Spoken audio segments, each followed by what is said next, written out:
What up? I need that sports encyclopedia. U.S. Steve Kim. Got Trent in the cut.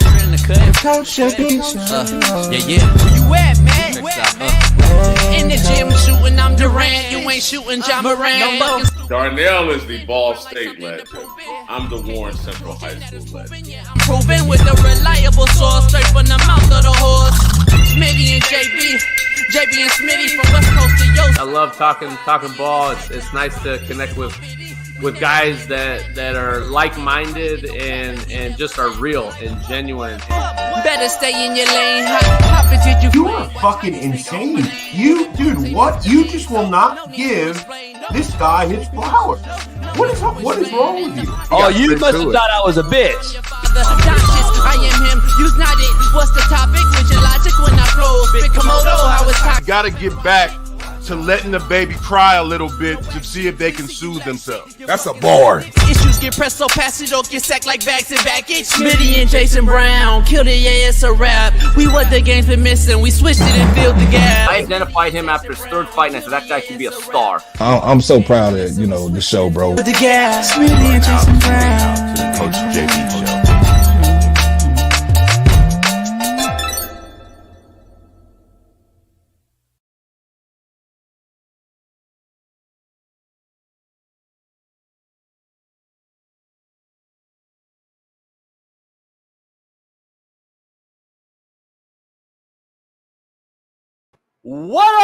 What up? We are in the building. It is Truth Telling Thursday on a fine Thursday, Amazon Prime night, and we get to see the old NFC West showdown. The Seahawks, Niners go at it tonight on Amazon Prime. My boy Kirk Herbstreit's going to call it. Hopefully it's a game like it was last week when we had the best Thursday night game of all time. Amazon Prime games. We're going to dive into it, but it's Truth Telling Thursday. Steve Kim joins us. We got a loaded lineup. We're going to see if Big Smitty joins us as well, off assignment at Fox. We'll see if he's back or not. Supposed to be. He probably on BPS time. We'll find out if he is or not. Stay tuned.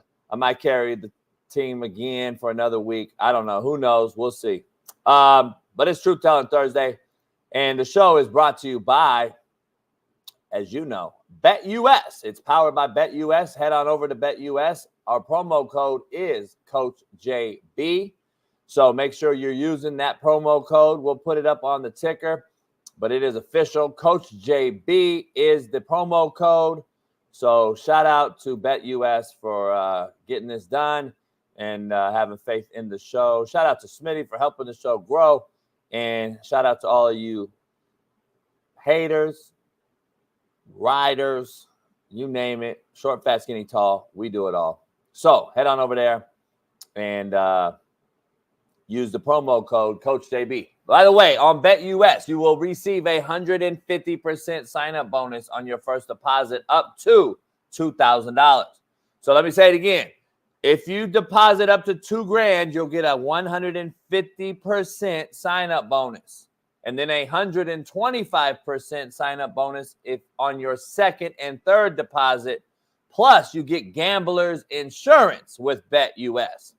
So all you guys out there that gamble all day long, Brian Case and Max Hess and all those, this is why I went with BetUS. They have a lot better promotion and a lot of better coverage as far as gamblers insurance and other things that you can get. BetUS, you'll get a 150% sign-up bonus, 125% on your second and third deposit plus insurance. So up to $2,000. Head on over to betus.com, promo code Coach JB. But what do I know? I said months ago that if Aiden O'Connell didn't start the season, he would be the starter by week 5. And here we are. And guess what? Aiden O'Connell is getting the starting nod this weekend. But what do I know? Here is what I think I do know. That Aiden O'Connell could either keep Devontae Adams a Raider just a little bit longer, or he can help this team be more explosive on offense and save Antonio Pierce's job. They can still trade Adams, But after he sees what Aiden can do or can't do, then he will have at least an option. And this is the second chance and a second thought about what to do here in Vegas. If I'm Davante Adams, I'm sitting there looking hard and long because let's be real. His agent or any agent with a brain can see what's going on in New York with the Jets and Aaron Rodgers. His boy Aaron Rodgers isn't good right now. And then if you go look down south with his binoculars to New Orleans, guess what? Derek Carr just got injured. Probably down 4 to 6 weeks. His other boy. Plus, Saints have lost 3 in a row. So why would you not want to sit tight if you're Davante Adams? And why do you think Aiden O'Connell is starting now? Coincidence or design? AP ain't dumb. He wants Davante to stay right there in Vegas. And he is going to lay out a plan as to why that is by starting Aiden O'Connell and showing him the grass ain't greener in New York or in Nolans. But what do I know? Let's dive into this. 49ers Seattle on a Thursday night at Lumen Field on Amazon Prime.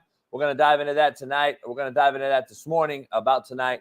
Chris Blake Griffith has reportedly accused Stefon Diggs of doping him and attempting to have relations with him. We're going to dive into that one. Aiden O'Connell named starter for the Raiders versus Steelers. Not a great defense to start your season off with.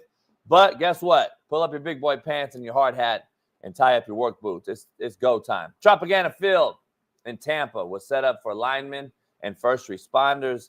And last night, the roof was ripped off by Hurricane Milton.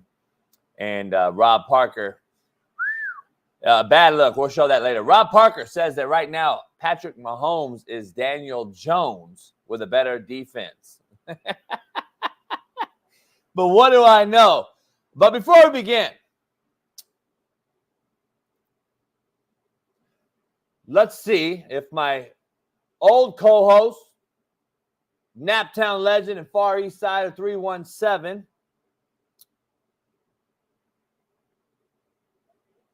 LeBron hairline having, AR5 defending, IR5 defending, Lamar Jackson loving, Caitlin Clark loving. Is Big Smitty here or is it me? Oh, shit. I'm back.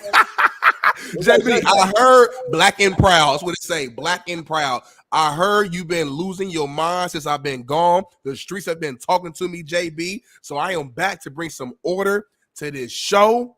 I'm excited to be here, man. The fans, they've been missing me. JB been missing me. Bailey been missing me. We here. I mean, Bailey and I haven't really missed you. You've been off a week. Man, he called me like, man, Darnell, the show ain't the same without you, bro. Like, I know me and you disagree sometimes, but fuck, bro, I miss you, man. And when you coming back? So me and Bailey, we talked on the side a little bit. How did he say, bro, though? Miss you, bro. I just, Oh, Bailey's white. Bailey's white. Look like he's mixed. He's surfer. He's a His surfer. daddy black, his mama white. Simple. Like it ain't no confusion to it. It's simple. Boom. He's mixed. Boom. Yeah. How you doing, JB? I ain't seen you in 2 weeks. You all right?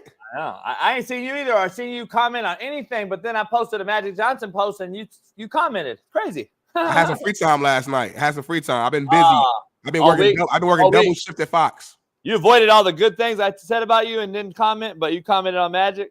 I've been working on double shift at Fox, JB. I've been extremely busy. You guys probably saw me on TV a couple times briefly. We didn't. You didn't see it? But, okay. All right. But I saw the video you sent me, and then I went and saw it. So you did see it? But we didn't see it on TV because nobody cared. But you yeah, saw it on your phone though, so that's all that matters. You sent me a video though. Yeah, because you my boy. I thought we was homies, so I'm like, let me send my homeboy like a good moment. I'm on the show, you know what I'm saying? So I just sent it to you. Props to you. But I thought you meant like it was big enough to where I would have saw you on TV, like you know what I mean. Thousands of fans saw it. Globally. So I doubt it. McAfee was on during the same time, and he had Aaron Rodgers on. So. McAfee was not on, actually. McAfee came on right after the show. First Take was on. I give you that. Cover your face, homie. I'm back. I want all the smoke. I want all that bullshit you've been talking and the other co-hosts. Shout out to them. been allowing you to just get away with it because they scared of you. I'm not scared of you. I'm the youngest person on this show outside of Bailey, obviously, but I'm the one that's not scared of JB. If I disagree, I'm going to say it. We're going to argue on this show. We're going to agree on this show because I'm the realest dude on this show. If you right, you right. If you wrong, you wrong. And there ain't no in between. You know what your generation is, though? Sheep. Sheep. We got too many sheep in your all generation. Well, you know what? Jesus talks about taking care of his sheep and keeping that safe. So I take that. You know what God did? What you do? He created lions to lead the sheep. I never said that in the Bible. I'm a lion. You know what I'm saying? But anyway, y'all follow everything. Like, it's crazy. We talked about it already, but it's crazy, though. It's funny. Not you, but just the comments. The comments I'm getting right now from everybody on the Magic Johnson post is comical. It's all cats that I don't know, though. Never commented before. What does that matter? Because it's when it's all good and glitters all gold, everyone's happy but when it becomes something about someone that they liked because they dribbled a basketball, it's fucking crazy. That's funny. That's JB, funny. You gotta understand when you say something controversial like that, everybody not gonna disagree with you. That's natural. No, no doubt. That's why I do it. Yeah. I love disagreeing, but it's funny when you disagree. That's my point. Like, it's funny. It's funny. It's crazy. Like, y'all buy Jordans all day long. Line up at Walmart. Get Jordans. Who's y'all? Who's y'all? Jordan couldn't. Who's y'all? Jordan don't know any of y'all. Who's y'all though? Sheep. Who? But like, be more specific. The sheep. Okay. Because you know a lot of people about Jordans. A lot of people about Jordans. Your generation. I've seen old pictures of you, JB, with Jordans. Contrary to belief. I've never wore Jordans in my life. I know it's a lie. Show me. I know it's a lie. I'm gonna talk to the homies. Because you a white dude from Compton. I know for a fact. Matter, homie. I'm not a wannabe, though. Jordans one time. That's where you got me fucked up. I'm not a wannabe, though. I didn't try to be someone I wasn't, homie. I'm a leader, not a follower. That's where you got me fucked up. Homie. So wearing some J's that I want is being a follower. So like, no. You can say that about any shoes. No, you just said I wore Jordan. I told you I never wore Jordan. So you lied. You just lied. I don't believe that, though. Apologize. I think you're lying, though.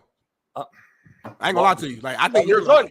Show me the Jordan. Show me the picture of Jordan. All right, give me some time. I'm gonna find it. But if you don't, then what? I get sock you on show next live. You can do that. This is a free country, but just understand that there's always repercussions and consequences to every action, and there's a reaction to every action as well. So do that, but just understand that there will be a strong reaction that you might not like.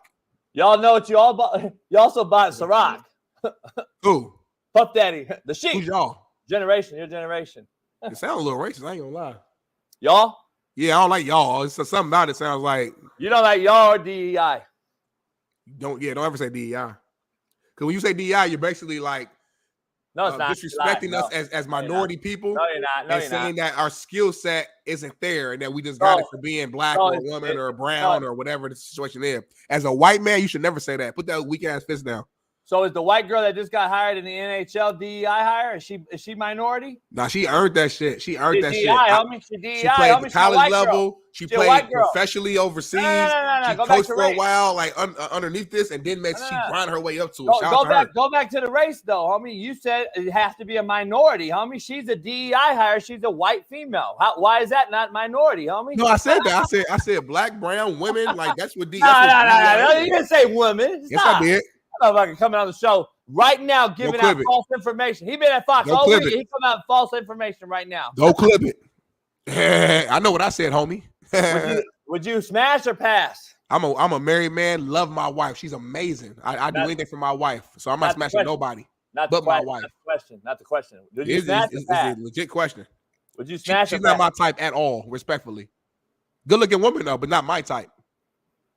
Two things can be true. You can be a good-looking person and not be somebody's type. Two things can be true.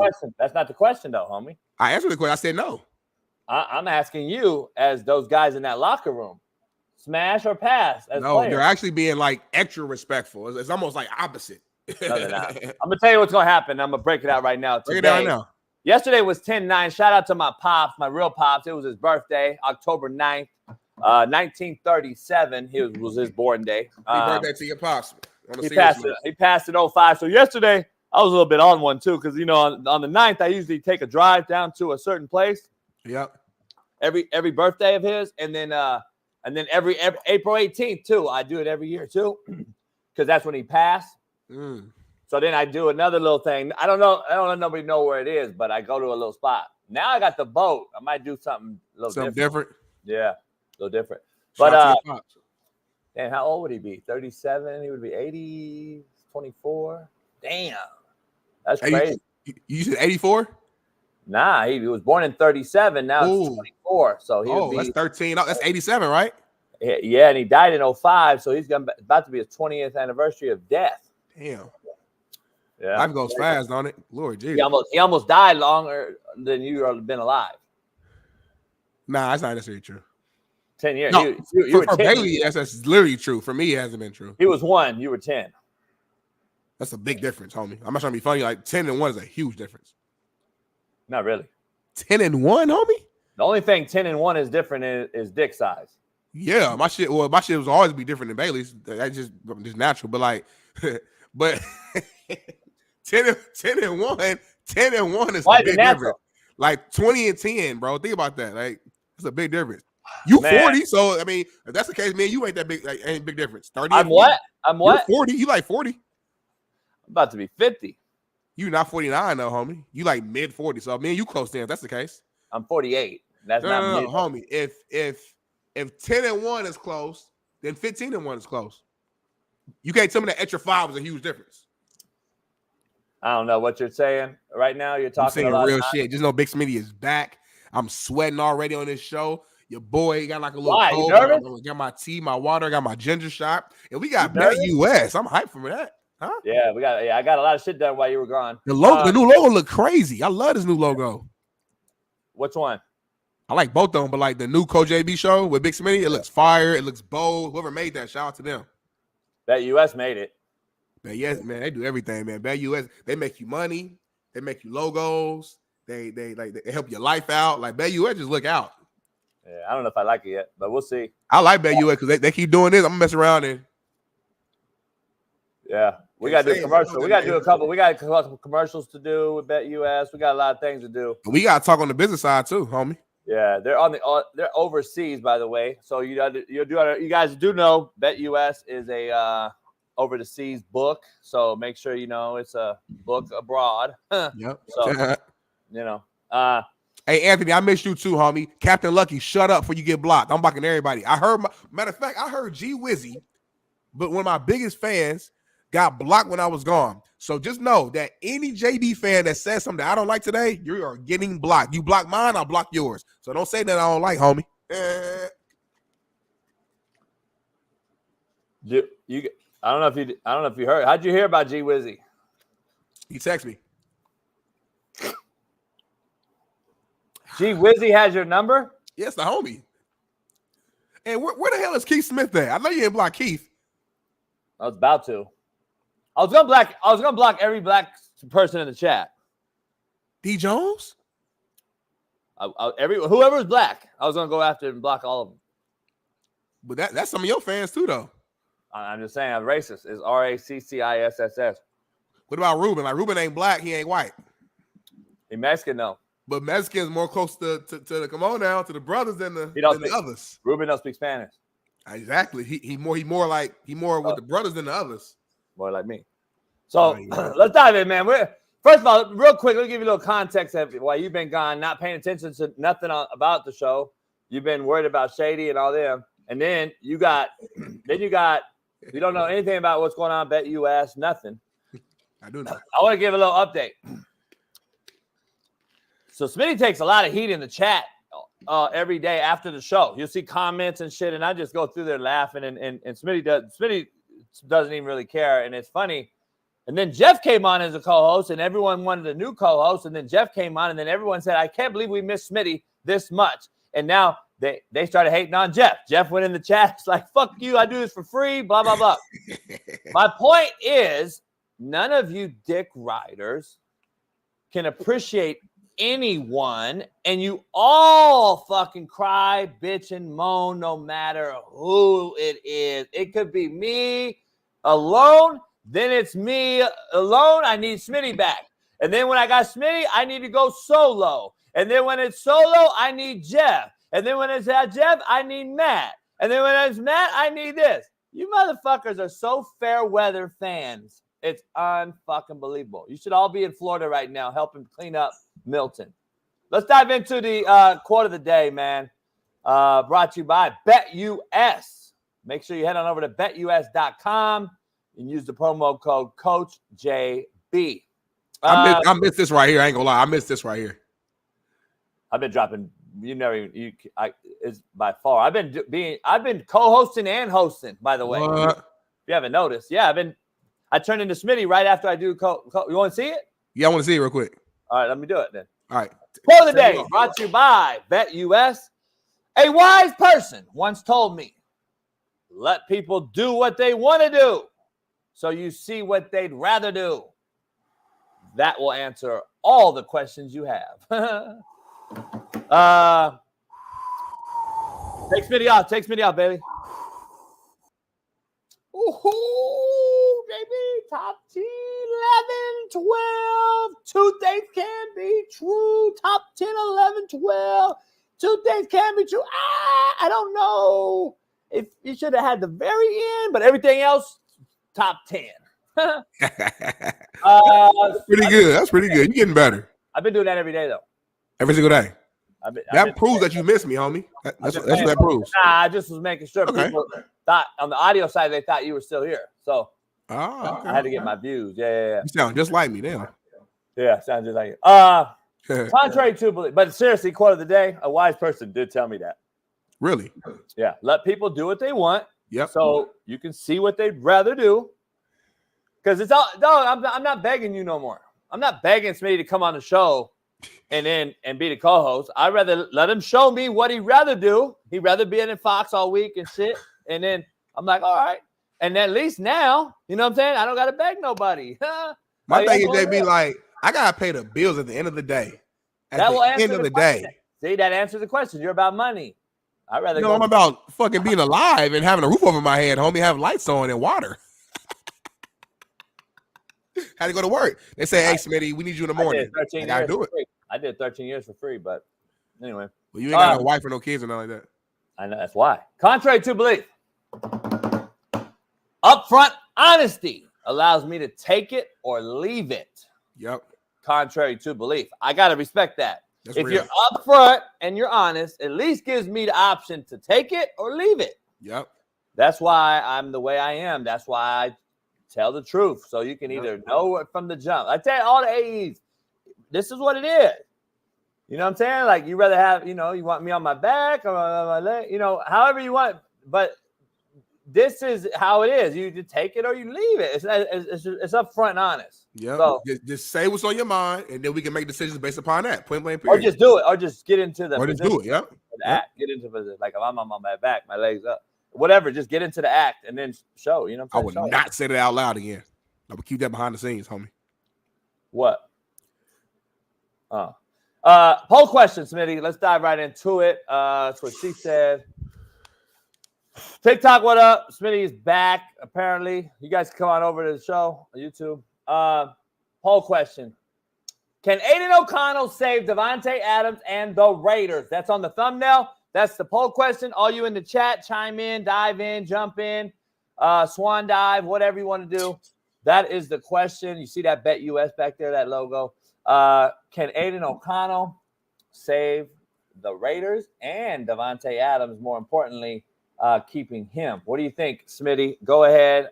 You got 13 seconds. No, sir. He can't. It's the reason why he wasn't starting. It's the reason why, Gardner Minshew was starting over him, because they didn't believe in this guy. He didn't show enough during camp, and now they're trying to retract and go back because, I'll be honest, AP is kind of he's nervous. He's stressed. He doesn't know what to do, so he's just trying to get some type of spark going. And I think the Raiders are going to lose their next 4 games. Look at their schedule. 13 seconds. Damn. Was that 13 seconds? Yeah, it was exactly 13 seconds. Look at his numbers, homie. And I was a big Aiden guy in college. One of my homies, David Bell, was his main receiver at Purdue, a Warren Central guy. They had a great connection. The guy can launch it. He has a strong skill. But again, if he was like that, he would have been a starter from the jump. Gardner Minshew is a decent quarterback, can win you a few games. It's not like he's some true baller, true all-pro guy every year. So it's like, if Gardner Minshew was chosen as a starter over you, that tells me what I need to hear. for us to expect him to go out here against the Pittsburgh Steelers, one of the best defenses in the league, best defenses in the game, and to actually do something, I think we're fooling ourselves. You know, how's that Will Levis and IR5 and Caleb Williams thing working? Just throwing them in there. Well, AR keep getting hurt. Hey, do you remember a guy named Tom Brady and Aaron Rodgers? If they were like that, why didn't they get thrown in there?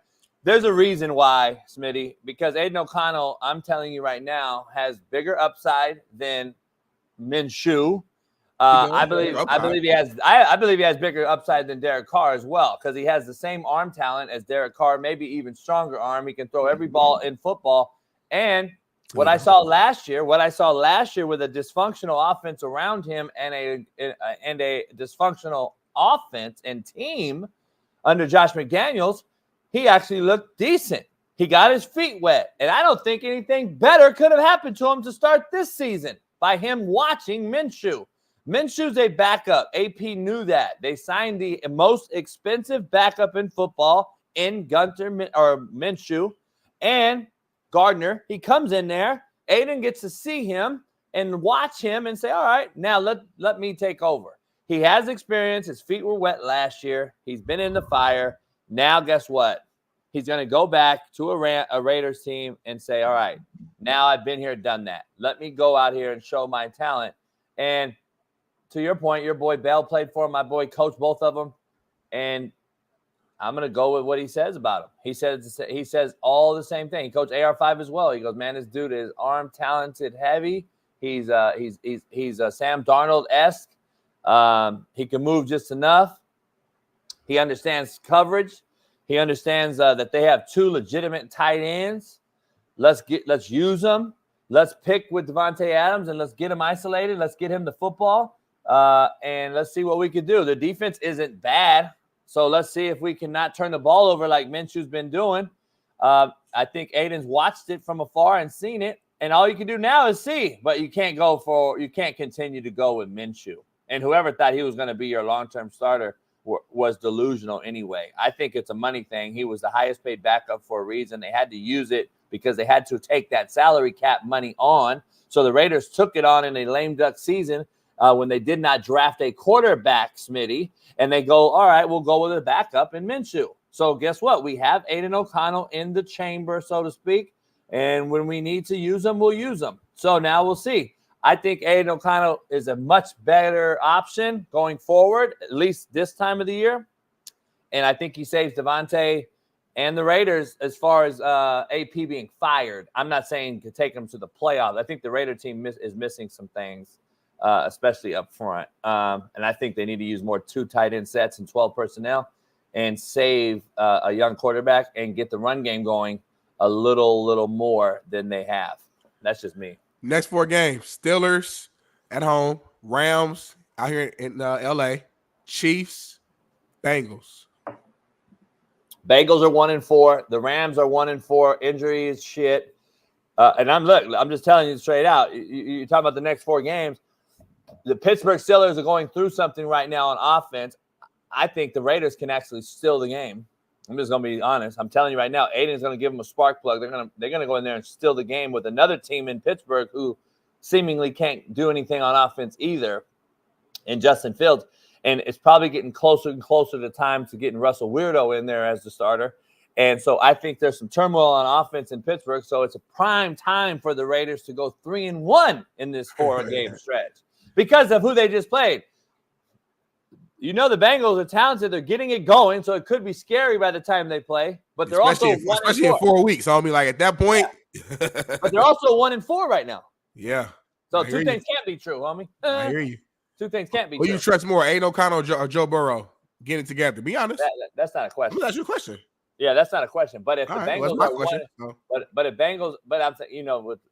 if the Bengals are 1-6 though, I'm giving the Raiders a hell of a shot. TJ Watt is gonna have a field day this weekend. Oh my God, he might get 4 sacks this Sunday.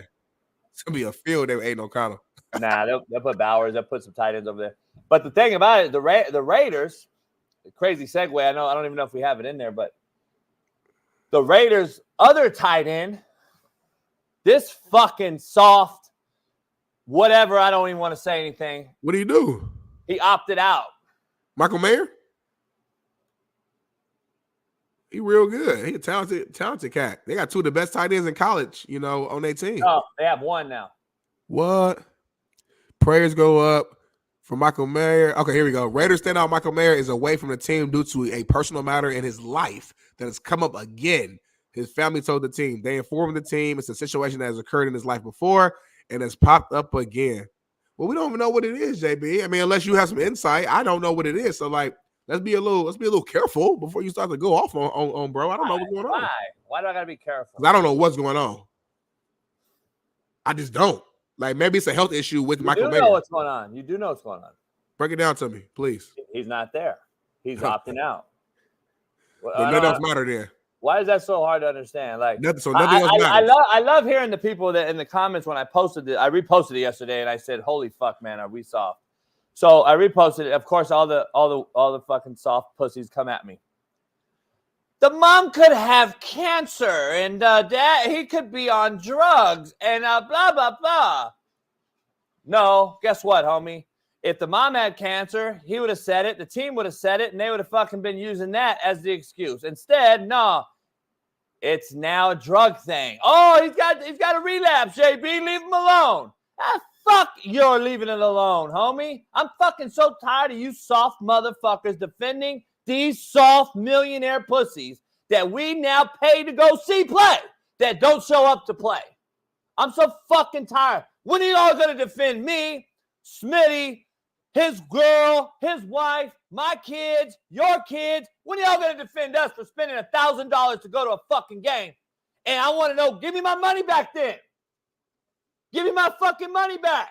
I bought season tickets before the season to see Mayer and Brock Bowers line up in 12 personnel. Guess what I don't get to see now, motherfuckers? I get to see 11 personnel. Because this pussy is now no longer there. And we don't know why. Oh, we don't know why, JB. I don't give a fuck. That's the problem, homie. Y'all keep caring about all this nonsense. And you bring up all this what if and should be, and if was a fifth, we'd all be loaded, and my auntie had balls, she'd be my uncle. Stop making up your own fucking narrative. Do you get my point, Smitty, at all? We don't know. We don't know why. But you know what I do know? He's not playing. So guess what? Either A, shit, or get off the pot and tell us why, as fucking paying customers, we should be able to know why. So he owes that to you. He owes that to you. Michael Mayer owes that to the fans that tell him all his personal business, no matter what it is, how serious it is, he owes that to the fans. Salary. Yeah. That pay a salary. Yeah. See, y'all, again, the sheep are, the motherfuckers bend over and just take that shit. Take it. You're literally bent over. That's literally what you do. Y'all just take it, homie. I can't take it. I'm a lion, homie. I want my money. I want my fucking worth. I want what I spend. You know what I did yesterday? I'm going to tell you a true story. I went down here to Juan Pollo, the chicken spot. Great chicken. I got me a two-piece, homie. A leg and a wing. Yep. I got home. I'm wondering where the fucking wing is. The wing was like this. I'm not exaggerating, homie. The wing was like this. It was like a burnt crisp of skin. So I call him. I go, hey, what comes in a chicken, a wing and a breast? A wing and a breast. I said, okay, what's the size? Like, what's cracking? So, homie, I went down again. I don't know why. I was like, they're not going to do me again. I didn't open the cart. I came all the way home again, 10 minutes. Homie, wing like this. Man, I took that motherfucker down there, homie. I'm not taking an ass, Smitty. You're not going to fuck me twice, is my point. I'm not going to sit here and you give me 2 wings in a row after I call you and still tell me that it's gold, it's glitter. I don't want to hear mental health. I don't want to hear you on drugs. Because you know how many motherfucking homies I could be posting on Twitter about being on dope and on mental health and all this old shit, but we only care about the fat Lizzos of the world and these fucking celebrities, homie. We only care about celebrities and fucking these other motherfuckers. Lizzo looks great. She's lost 100 pounds. No, she's still fat as fuck, homie. And I'm going to be honest, like to be the truthful about it all, My homies are going through more than that, and Smitty's homies are going through more than any of these pussies are going through. So stop feeling for these motherfucking millionaire pussies. How about let me know the truth so I can now make an assumption instead, or an evaluation. Instead, we all are making assumptions. You're making assumptions. I'm making assumptions. But the fact is, he ain't fucking playing, and I spent my money, homie. That's fact. Anyway, moving on amicably. You all right, homie? I'm good, homie. I'm just glad to have you back. I didn't know Michael Mayer meant that much to you. I didn't know. I know he was selling tickets like that for the Raiders. I didn't know he was that great of a guy already to where fans are this pissed that Michael Mayer's not there. I didn't know he was drawing that much. I didn't know that somebody had to like share all the personal business with the fans every time something happened. I didn't know that was. Would you like to pray? Excuse me? I'm defending the people that are getting fucked in the ass, but would you like to pray for her or him? No. Oh. I don't want to pray for him. No. So you don't really care then either? I don't. Oh, then my point. I don't really care because like he ain't like what I'm saying is this. We don't know. So at the end of the day, it's hard to speak on something we don't know. Because if you find out, and maybe you won't because you're different, but if you find out in a couple of days that it's some crazy shit went down with his family, like some real fucked up shit, you won't, but most of regular human beings will be like, damn, I kind of feel bad for even like going at him like that. Again, you won't. I admit, I know JB. No, but I'm saying, but JB my point is, JB don't give a fuck. He don't give a fuck. Like, you know. You know, City, you know me. It isn't about being hard. It's just being me. Here's the thing. But here's the problem. We shouldn't, though. We shouldn't feel sorry because you have an obligation, as I have an obligation, to go out and spend my hard-earned money to go fanboy you and to go support you, my mayor. I support you every day as you play for the Raiders or wherever you are. So you're saying there's no reason to ever miss work? No, there isn't, because if you and I do, we get fired. If you and I miss, we get fired. Have you ever missed work before? No. Have you ever missed this show before? When we've taken off. We've taken off collectively, yeah. Or a flat tire, yeah. Yeah, a flat tire, yeah. Yeah. Here's the difference, though. Yeah. Can Jerry Jones miss work? Yeah. Yeah, because he's the owner, operator, CEO. A little different. A little different when you're the owner, homie. Woody Johnson, can he miss? What you saying right now? Robert Saleh can't miss. What you saying? What you saying? I can't go nowhere. There's a huge difference. I don't know if you realize the pecking order of shit, how shit works. I don't know if you know how. You Jerry Jones, homie? You Jerry Jones? Smitty, if you and I growing up was working at Walmart, you and I work at Walmart, you know damn well, we're not even going to talk about your employer, but if you miss, you know damn well what's happening. So let's be real. This guy right here, they're now privileged. They're now privileged to take an inch and use it as a foot. And they'll take every advantage possible from all these people that are giving them lifelong changing money, man. That's what irks me today. That's starting to piss me off that I want to see. Hey, dog, if you can't make work, guess what? I think the people that are paying your salary should get to know why. Come out and say, you know what, man, I had a relapse. I got sick. I got something going on. This isn't a normal cold or a flu, Smitty. This ain't no normal shit, because that would have been said. So we know this is something, because look what it said. Personal matter in his life has come up again. Hold on. Now, you can't tell me that I can't assume, like everybody out there assumes about me and you every day. Yeah. Now I can't go assume on a statement made by his family that says something's come up again. I hear you. And I know now he's not there. Did I not go off on the same tangent about what's his name missing the finals game because his baby? Rudy Gobert? Yeah, Gobert. And did I not go off on the same tangent about what's his name? Wiggins? Yeah, you did. You did. Okay, so I'll say you are consistent. I'll give you that. At least call me a fair cuss and an asshole. This you are. In this example, you are. Yep. At least I'm an asshole to everybody. Yep, I give you that. So, I mean, that's the thing, though. I'd rather be truthful so you know where I stand. Just make sure you never miss then. Yeah, but I can. I'm Jerry Jones. That's the difference. See what I'm saying? There's a difference, though. Who am I then? Who am I? You are the next guy we're about to talk about. Oh, shit. No, take a great segue. Look at this. So we go from this guy to a new allegation.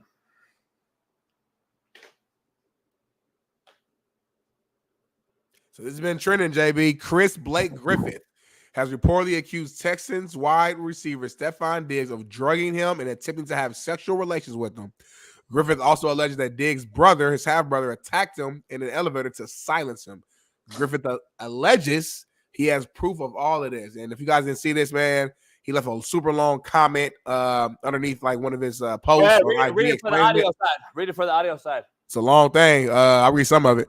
This is my life we're talking about. I don't know what you do with yours, but I be doing some shit with mine, so it means something. I'm speaking from the perspective of fact. So to denounce, the spreading of any misinformation, here's a synopsis. I'm familiar with Marshawn because of his half-brother.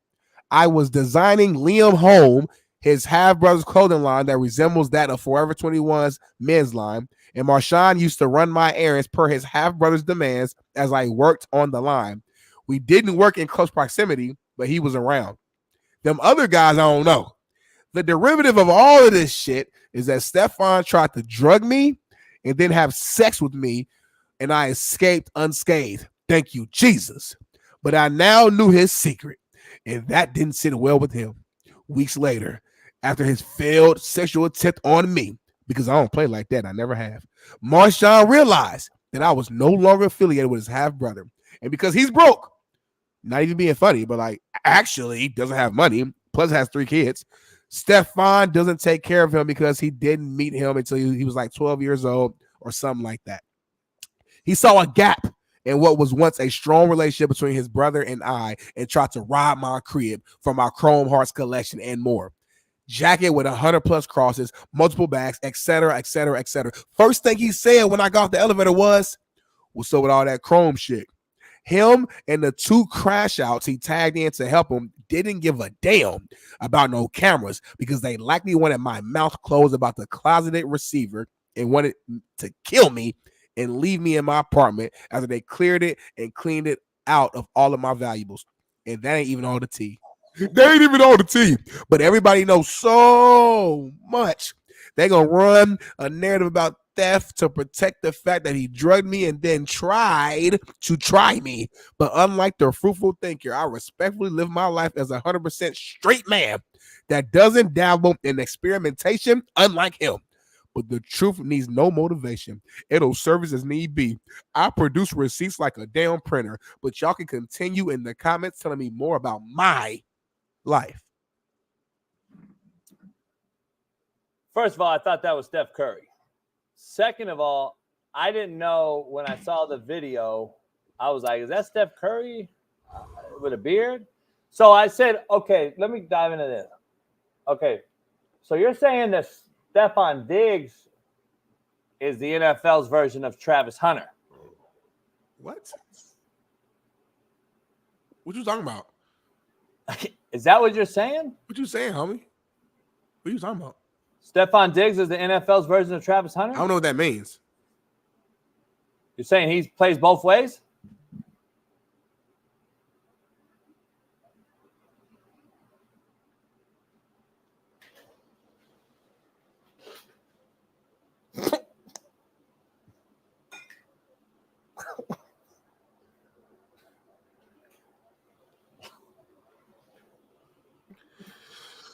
I should have took one more day before I came. I should have took one more day. I should have asked Fox, could I work the morning show one more day? Just get my mind right, get my health right.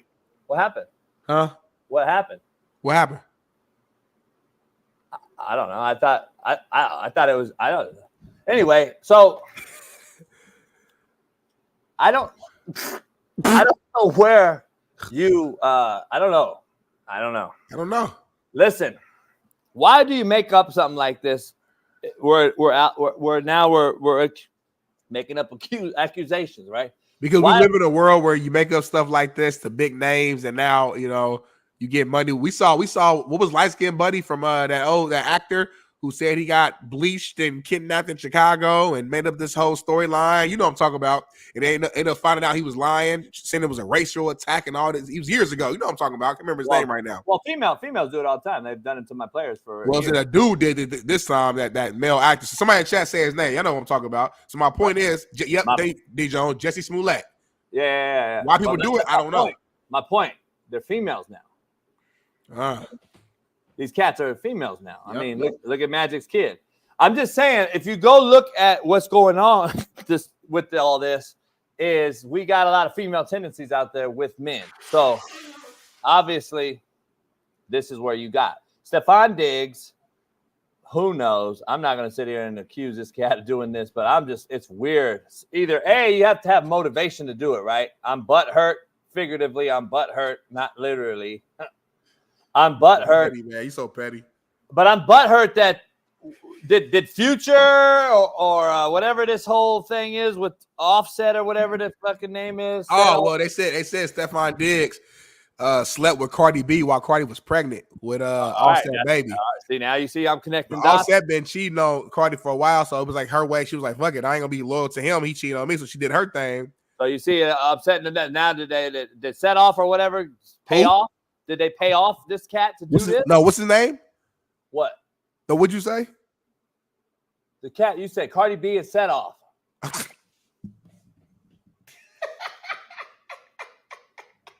What, homie? What's his name, homie? He's set off. Homie, what's his name? Set off in Future.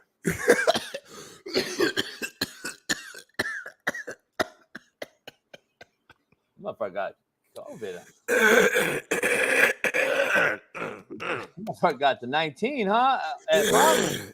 His name is Offset, homie. Did you get the 19, homie? I might, for real. Oh, come on, I can't see you in the studio then. I'll be in the room. Whatever. I don't give a fuck. You know, the thing is, I don't give a fuck about his name.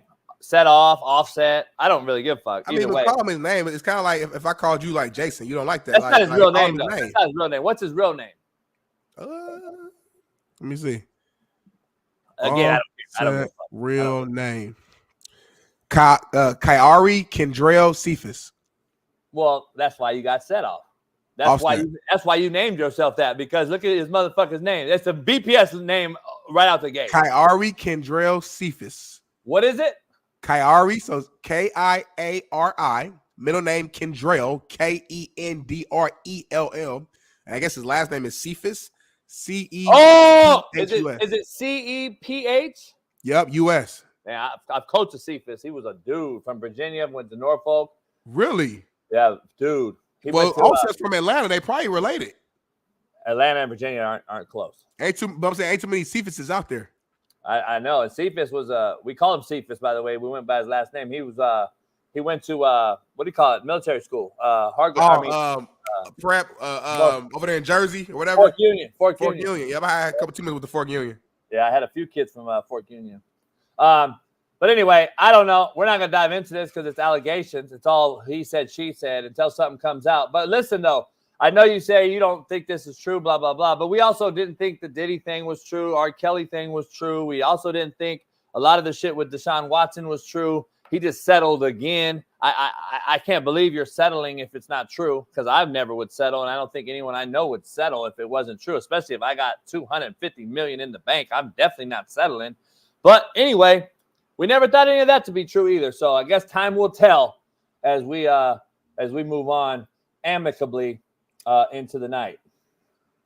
That's all I can say. That's all we really can say, you know, man. I mean, I hear you. He has a brother, right? So the brother that plays for the Cowboys drugged him, is what he's saying? No, the brother is Trayvon. No. The brother is some half brother named Marcion or Marshawn, whatever. I think it's like a third brother. It's like their half brother that he met like when he was like a teenager. Who he just kind of had half around. So I think that guy was just, Maybe that's set off. Let's talk about the Tropicana Field and what we saw, and then we're gonna go to some black people shit, white people shit before we go to our first commercial break. I gotta move my car and throw some trash away. So let's go into here. I don't know if you guys saw this, man. Did that yesterday. I hate hearing this scene or seeing this scene. I actually played on this field in my freshman year at Ball State. We played against UCF, Blake Bortles and those boys in a Beef O'Brady's ball here at Tropicana Field, and to see the roof just taking off and the field completely just messed up from this hurricane, man. Just a horrible look. I know they were planning on using this for like first responders, if I'm not mistaken, and others to kind of for as a safety place location. So yeah, I just T's and P's for real for everybody down there in South Florida in Tampa. I know I got one of my homies. He's a coach, but his family's still in Tampa, so I'm still I got some ties to that area, stuff like that. So I just pray that everybody's okay and will be okay. This is a tough scene to see, JB. Look, man, I'm not gonna make fun of this because it's a disaster, and I know a lot of people have said. A couple of friends of mine have sent me pictures of their homes with their truck flipped up on their house, and their house is fucked up. And this is like in Tampa area. I'm glad that it toned down to a category 2, I believe, when it hit land. So that's a lot better, even though it's still 100 plus winds and it's damaging as hell. I gotta add, these billionaire owners, dog, really are starting to piss me off. I'm just gonna be honest. You had the Washington Redskins old stadium.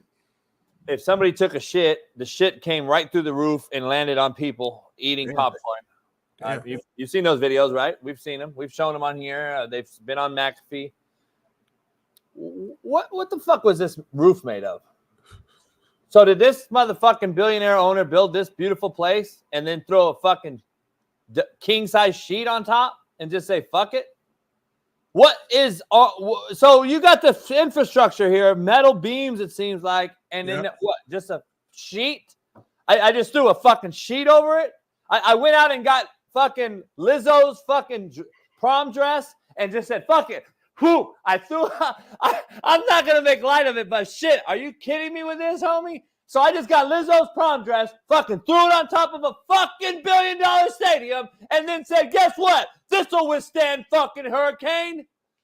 Can we put fucking metal and wood and cement on a fucking $1 billion stadium, homie?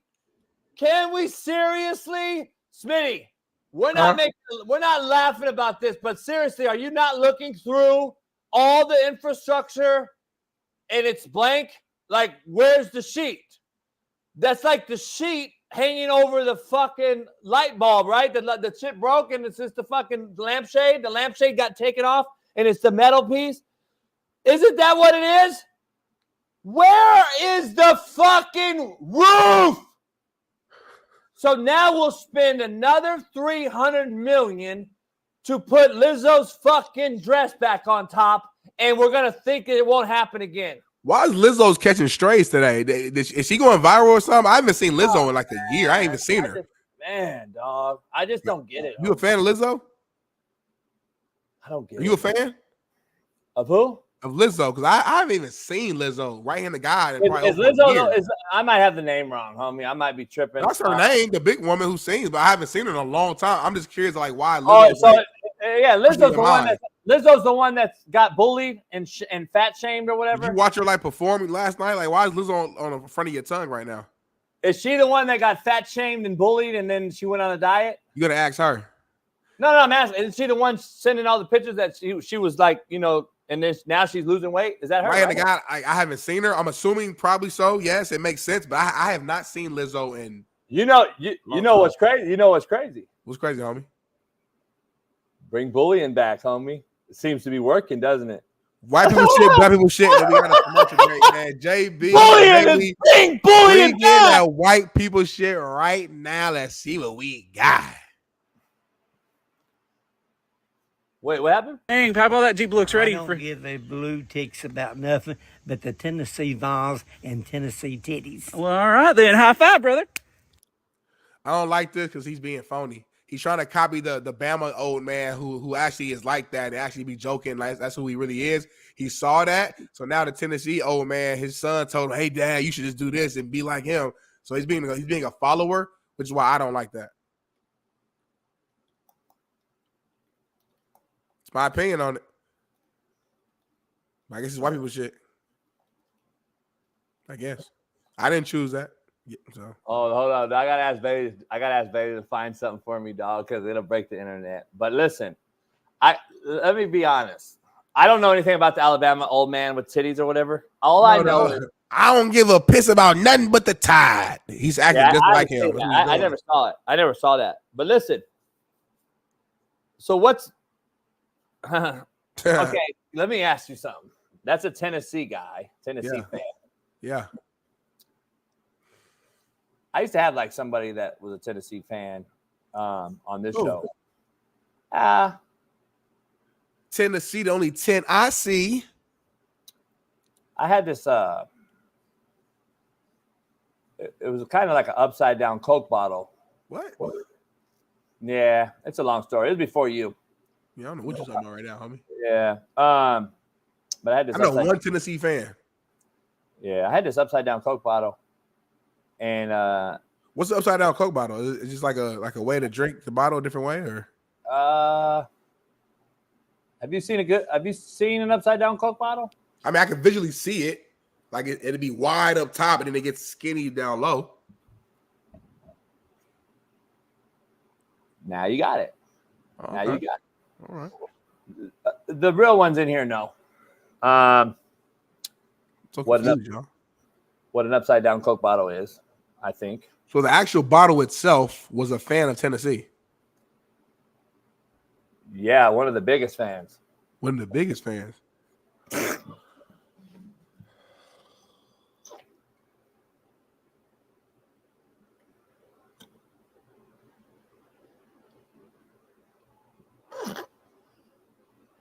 We got to take commercial. We'll be back in 4 minutes. I'll see you on the other side.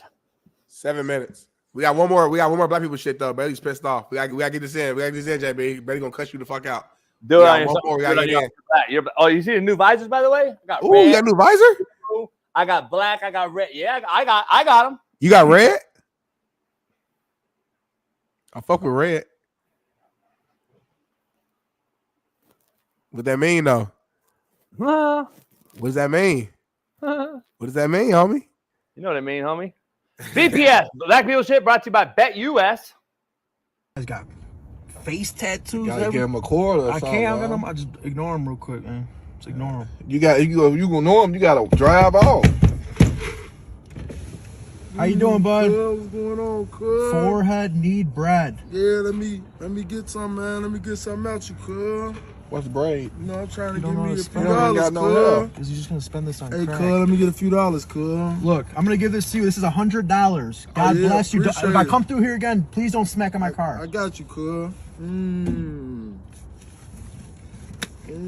Time out. No. Hang on. You got that. Get in the car, man. He gonna. Cuz, That's way too much money. Give me that back. No, I'm not You giving don't you need nothing the back, money. cuz. Give me the money back. Cuz.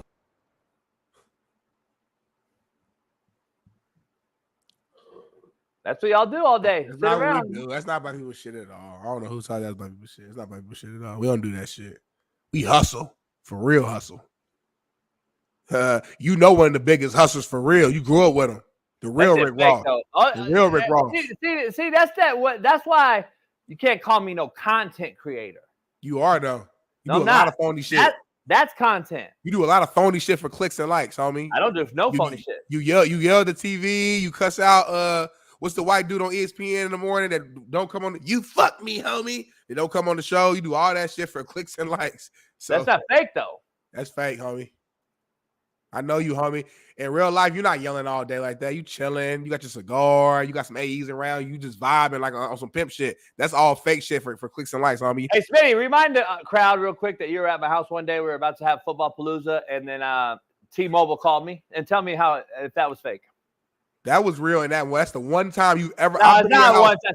Stop. You know, I've been it's out real. 15 times. The one time you've ever done that. Thing happens, it's real. When it happens, I don't just make it up and do a video. That's fake. That's content. I don't just make up something and I'm gonna yell about it. No, I do I voice over a film I just saw.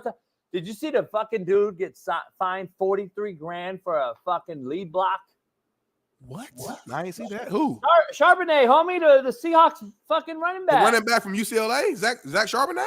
I think it was him. I don't know, but that's crazy. That's insane. Bailey, you know what, JB? We got to load the show, man. Stevie Kim coming on here soon. We got so look much. Look at this, homie. This is how I used to pancake you. Look at this block right there. Blow. Full He back. got fined for that? $45,000, homie. That's a regular block, homie. $45,000, homie. That's football. Don't you work at Fox, homie? Haven't you been fucking talking about football? Yeah, but we don't talk about the Seahawks that much. They don't really bring in the ratings, just being honest. Hey, TikTok, come back. We'll be back in 10. We're back in 10 minutes, y'all. Come right back. I'll be back in 4 minutes. I'll be back.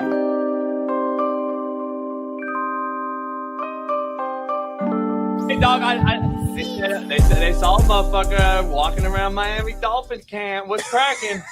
You trying to play? They capping. Uh-oh. To Texas, to California.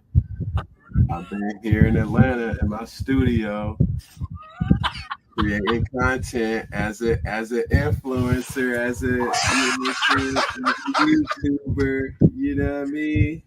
Oh shit! Hey, Lion, that's crazy. It's crazy to me to just make shit up, huh? Yeah, I've been telling your ass. You know how it go, bro.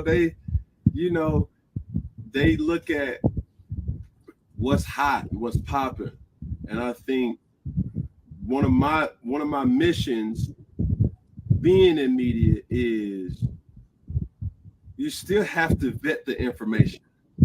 These days, they want to be the first to post. Hey, I said it first, blah, blah, blah, not having any truth or merit to it. And it's like, my girl hit me yesterday, said, motherfucker, you in Miami? You in Charlotte? Hey, yeah, that's real. Hey, girl gonna find out. She gonna be like, "Where the fuck you at?" FaceTime you. Hey, where you? I thought you said you was because a lot of people live vicariously through you. So what happens to you, it also happens to them. So even your outreach, they like, "Yo, congratulations to Cam." Blah, blah, blah. Hey, hold on, let me make sure he ain't. You know what I'm saying? So I definitely heard it. I definitely seen it, and this is a fedora that I have on, but what most people wear on their hat, this was a definitely cap situation. You know what I'm saying? It's capping. Hey, I told people before, I was like, man, I recruited Cam years ago before he went to Blinn, and you signed with Franchione's kid, and I was like, man, I was trying to get that motherfucker to Compton, boy. Your take with Tyreek Hill getting pulled over, Smitty and I had a huge argument about it. I saw your take, and I'm like, we had an argument. And then and I was like, does that go back to JUCO though? What you just kind of stated is saying, "Hey man, I got a different look. I got a different eye now on these folks with my skin tone and the motherfuckers that maybe they're not just what everyone else in the media uses as an agenda." I told Smitty and I said, when you got a kid, when you have a daughter or a son, and you got a different lifestyle, you'll tell that motherfucker to keep the motherfucking window down. 100%. And I think it changes people's mindset. And Smitty young, Smitty 30, and he's like, well, still, two things could be true. It didn't have to happen afterwards. Like, well, yeah, but it would have never got to that point. And I think that was your take as well. But does it go back to JUCO looking and saying, you know what, Franchione was a white boy, and he actually looked out for me. It's not just, do you look at that now as a grown man and say, that might have changed my thinking? Well, that's a whole loaded question. The first I will go to the Tyreek situation. Man, I love Tyreek, bro. A Georgia boy who, I have the utmost respect for, and his skill set and talent, right? When I look at my takes as a sports personality now, covering sports in a football adjacent show, so to speak. Yep. It's my job. I looked at it like I was the OG in the locker room, where people don't say it, but they always want to hear what you got to say, right? Yeah. And when I analyzed the whole situation, I was one of the million people that heard and got the ESPN update on their phone as I'm walking into church, and I'm like, what? Hold up. So, do we have footage? Do we have this? And then when you see the initial footage of him on the ground, it's like, oh my God, what the fuck, right? Right. But when you get the whole police dash cam and you see what transpired and how it escalated and how it could have been de-escalated at times, he didn't uphold his end of the bargain. And as any true friend, as any true person that's in your social circle or any true teammate, it's your job to not just be the yes man, to be like, yo, bro, I'm not just going to be like, yeah, dog, you could have got foul. Yeah, like, you foul. Hold on. Yeah. Hold on, Tyreek. Like, my boy. You got out, bro. You could have handled that way differently too. And even with this situation, a lot of times cats don't be willing to lose a friendship because of the truth. It's like, yo, bro, I'm just here to report what I deem you to be and uphold yourself and your morals as a way. It could have been anything. Obviously, it was a police situation where I tried to give perspective for my children, right? And all children. But it could have been a domestic situation. It could have been, you just acting as if you're normal in a club where you're being disrespectful, belligerent, whatever you want to kind of call it. These are things that accountability has to be held at all times.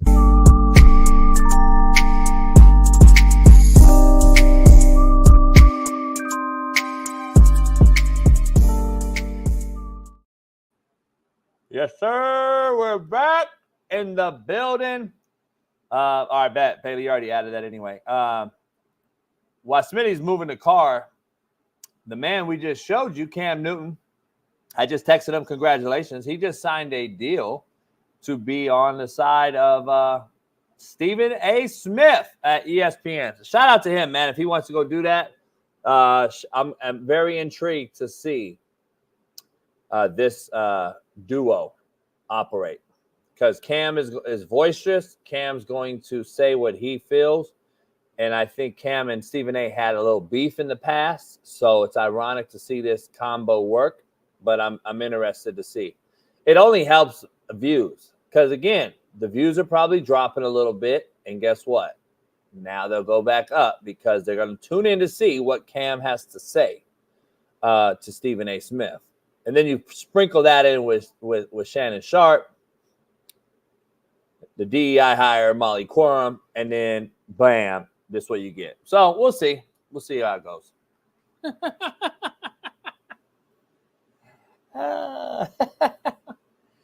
Anyway, man, shout out to Cam. We'll see if he'll come on the show if ESPN lets him. ESPN's not too keen on letting guys on the show, on this show.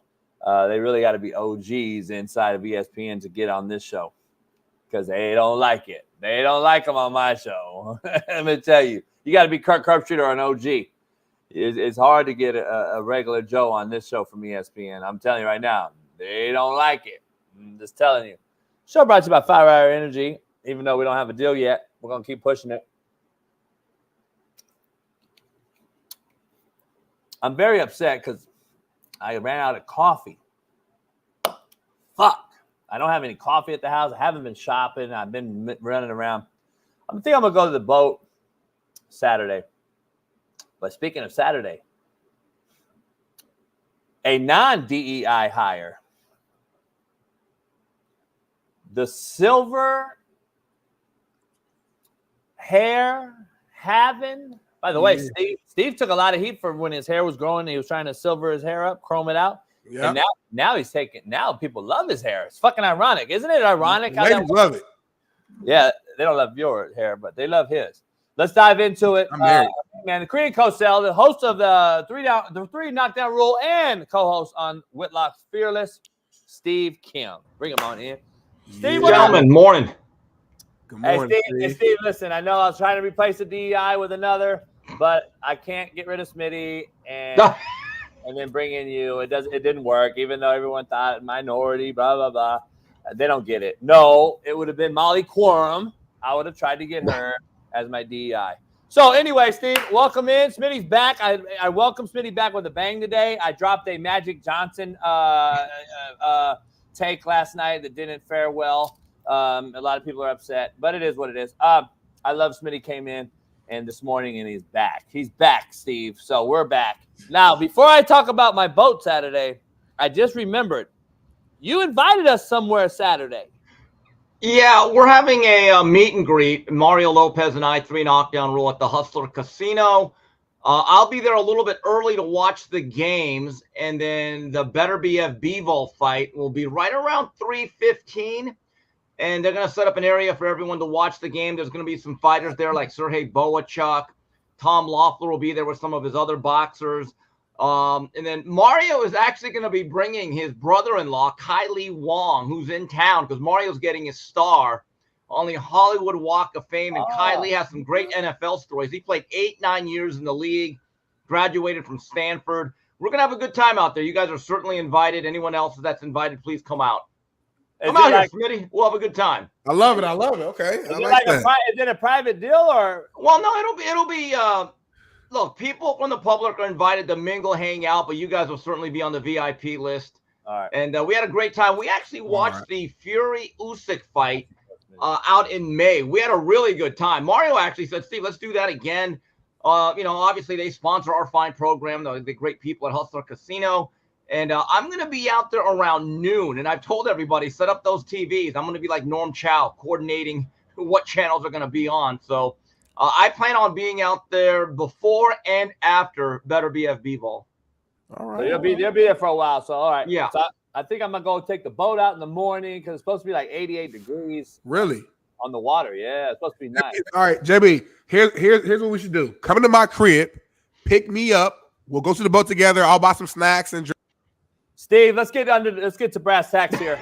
What happened to Smitty? Did he not pay his? I hear bullshit, Steve, and then I just got to tune it out. I text you, JB, the other day. I said I'm free this Saturday. Let's go on the boat. You told me about Steve's event, so I'm like, let's two things can be true. Let's get on the boat. I got to pick you up 4 minutes away from the Hustler Casino, bring you back to Long Beach to the boat, and then take you back to the fucking casino.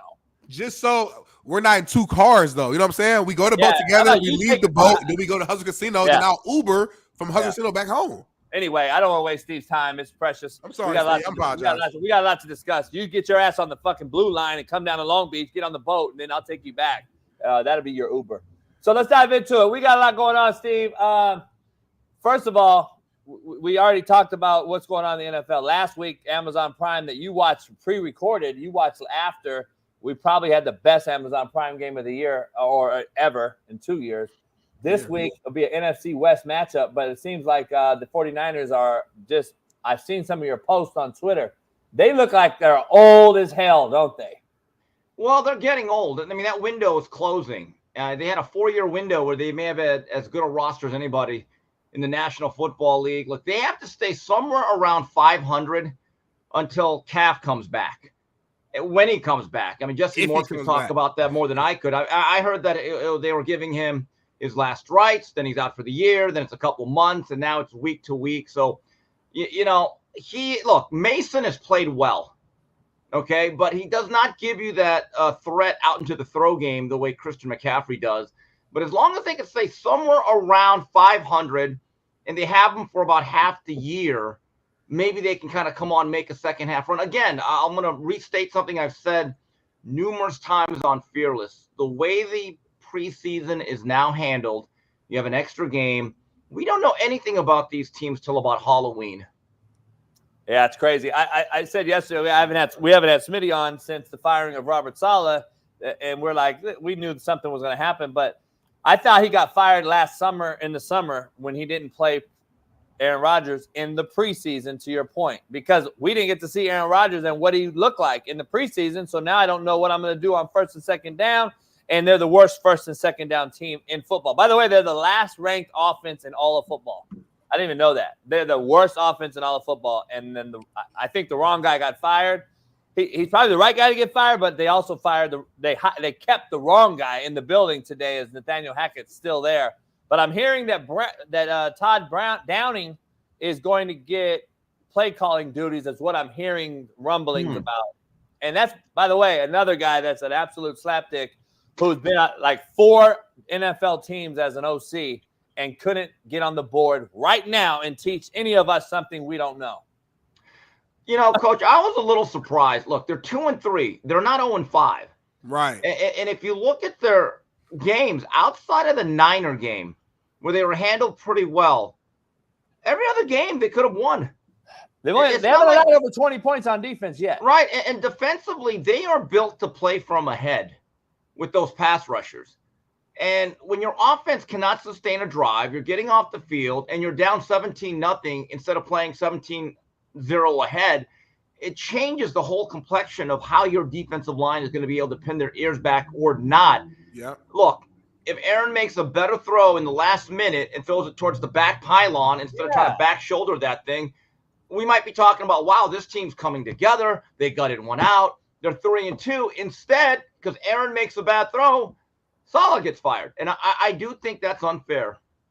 Yeah, I agree with that. I mean, we've seen firings obviously in the middle of the season before, but like so early in the season, especially like you said, Steve, they're 2-3. Like it's not like, and most of the league is, I feel like it's 2-3 right now, or 3-3, 1-4. They're kind of all in that little. I mean, Smitty, bubble. The difference between 2-3 and 3-2 is literally 7 plays, really. If you really examine some of these games, a game here, a block kicked here, a drop here, a bad flag here, it's the difference between having a job and not having a job. I think That's life in the NFL. I think that 9-point performance against Denver the week before, at home, when the opposing QB, who's a rookie, throws for 60 yards and wins, I think that was his. That was beginning of the end. Yeah, that was it. Yeah. Let's dive into some college real quick. Now we have college football basically every day of the week, and it's crazy, right? We got the Maction, the nobodies of college football. Nobody watches. They go from Tuesday, Wednesday, fucking Thursday. Last night I got to watch a great Jacksonville State team team led by Rich Rod, put up 55 on New Mexico State, who's 1-5, led by the former coach at Bishop Gorman, UNLV, and now he's at New Mexico State, and Tony Sanchez. They look god awful. Football's bad. It's hard to watch. So I do want to get on the boat. I do want to go see Steve at the casino so I can watch as least amount of college football as possible because it's fucking horrible. It's so goddamn bad, Steve. Where are we at, though? We already talked Miami without Smitty. They've won 2 games in a row. That it reminds me, like Jeff Nadu said, Washington last year just continues to win games, tight games, weird games, controversial games, whatever you want to call it. But at the end of the day, they were at the end in the bowl at the championship game. You see another similar fashion with Miami?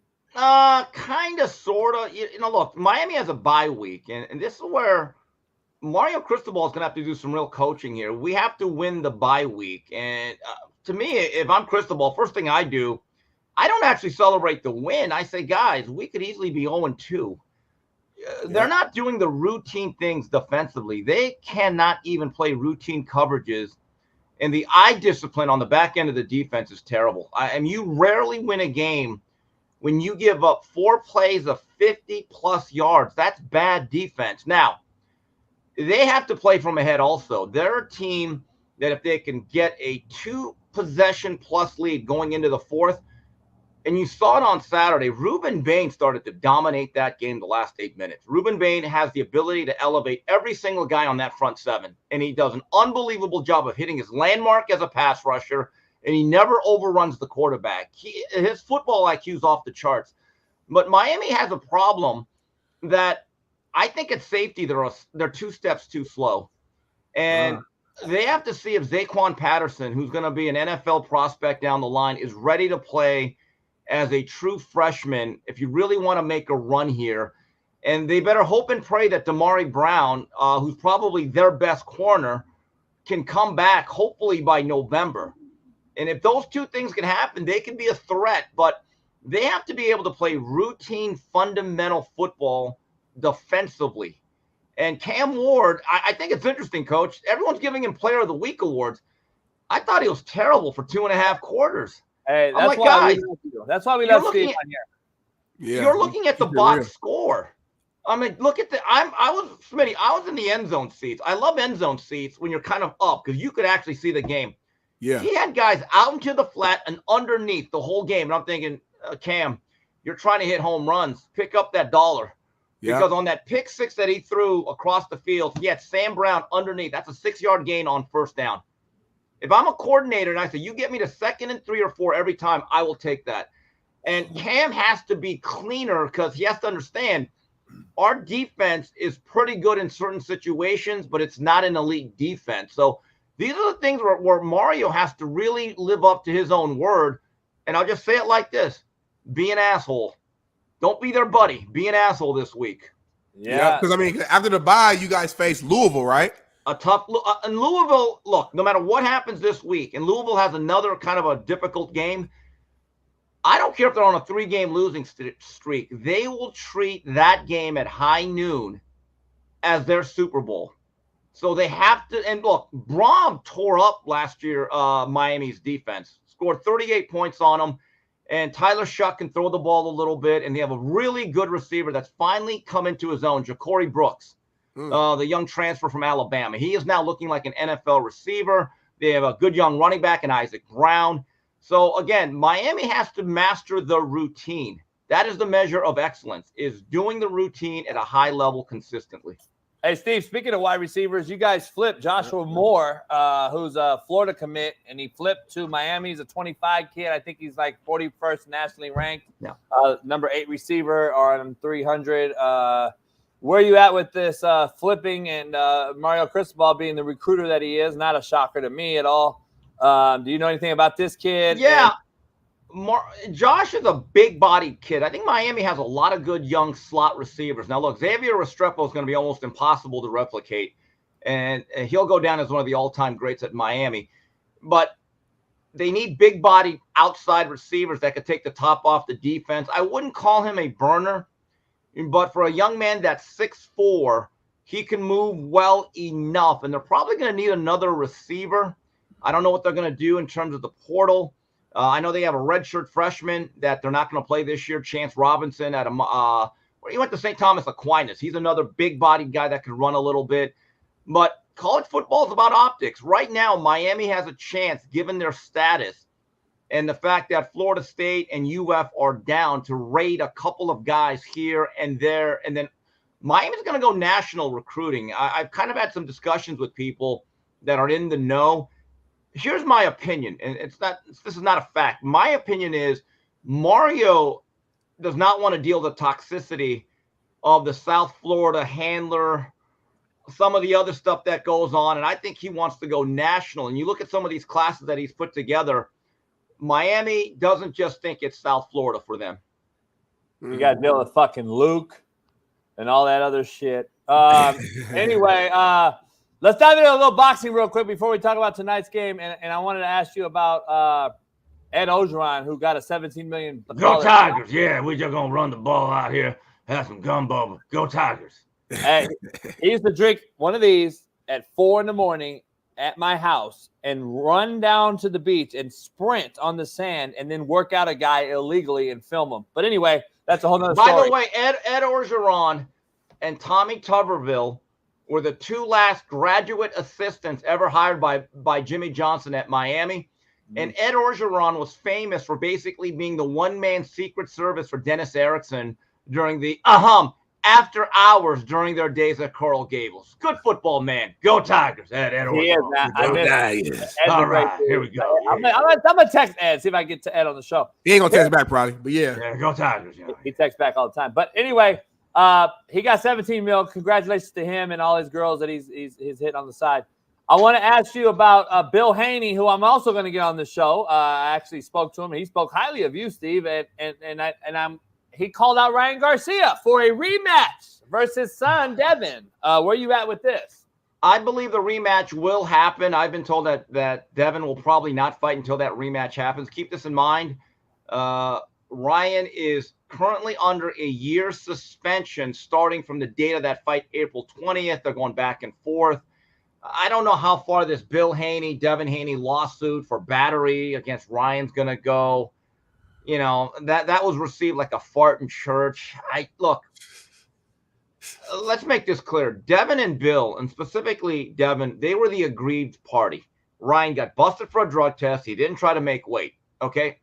But where they really erred is not putting in a same-day weigh-in like you do most of the time when a guy doesn't make weight. Look, the show has to go on. That's just the way it is in boxing. Yeah. But if I was Bill Haney, I would have said, okay, we're going to fight. Not only are you going to give us extra money, we're going to make sure at 9 o'clock on Saturday, you're not weighing in 180 pounds. We're going to have some safeguards here. But my view is that they were so overconfident that they could have given up 50 pounds that we're going to win this fight, and it didn't happen. So, again, I don't know where that lawsuit goes. I don't want to call it frivolous, but I do think it's going to be ineffective. But I have been told that Haney Garcia will most likely happen sometime in 2025.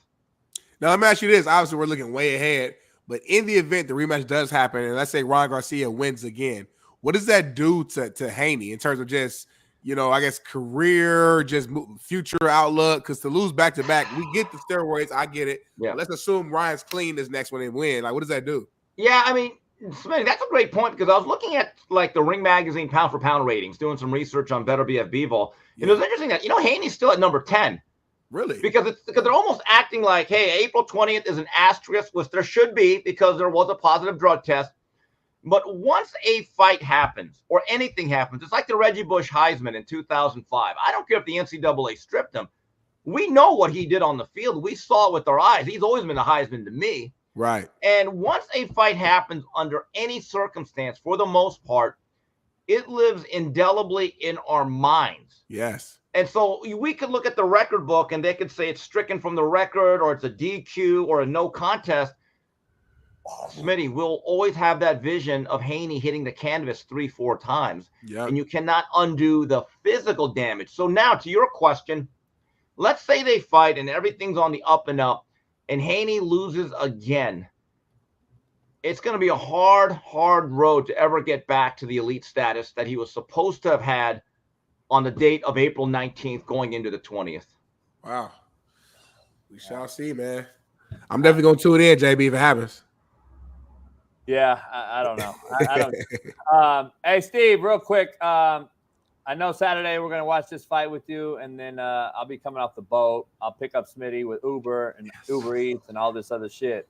I got to ask you, though, tonight's game, this NFC West showdown, with the Jets team, the Jets being open now as far as a lame duck hire with Ulbrich, who I like a lot, was at UCLA with Noel Mazzoni when Noel was there. That was Jim Mora's first hire. Yeah. Ulbrich was special team coordinator and linebacker coach. I don't think he'll get the job just because of the optics. As you and I know, it's all PR and shit. Who gets that job? Is Pete Carroll a viable source? Is Belichick a viable guy? Or are those guys done and they want to go young, Mike McDaniel type, skinny jean, analytical guy?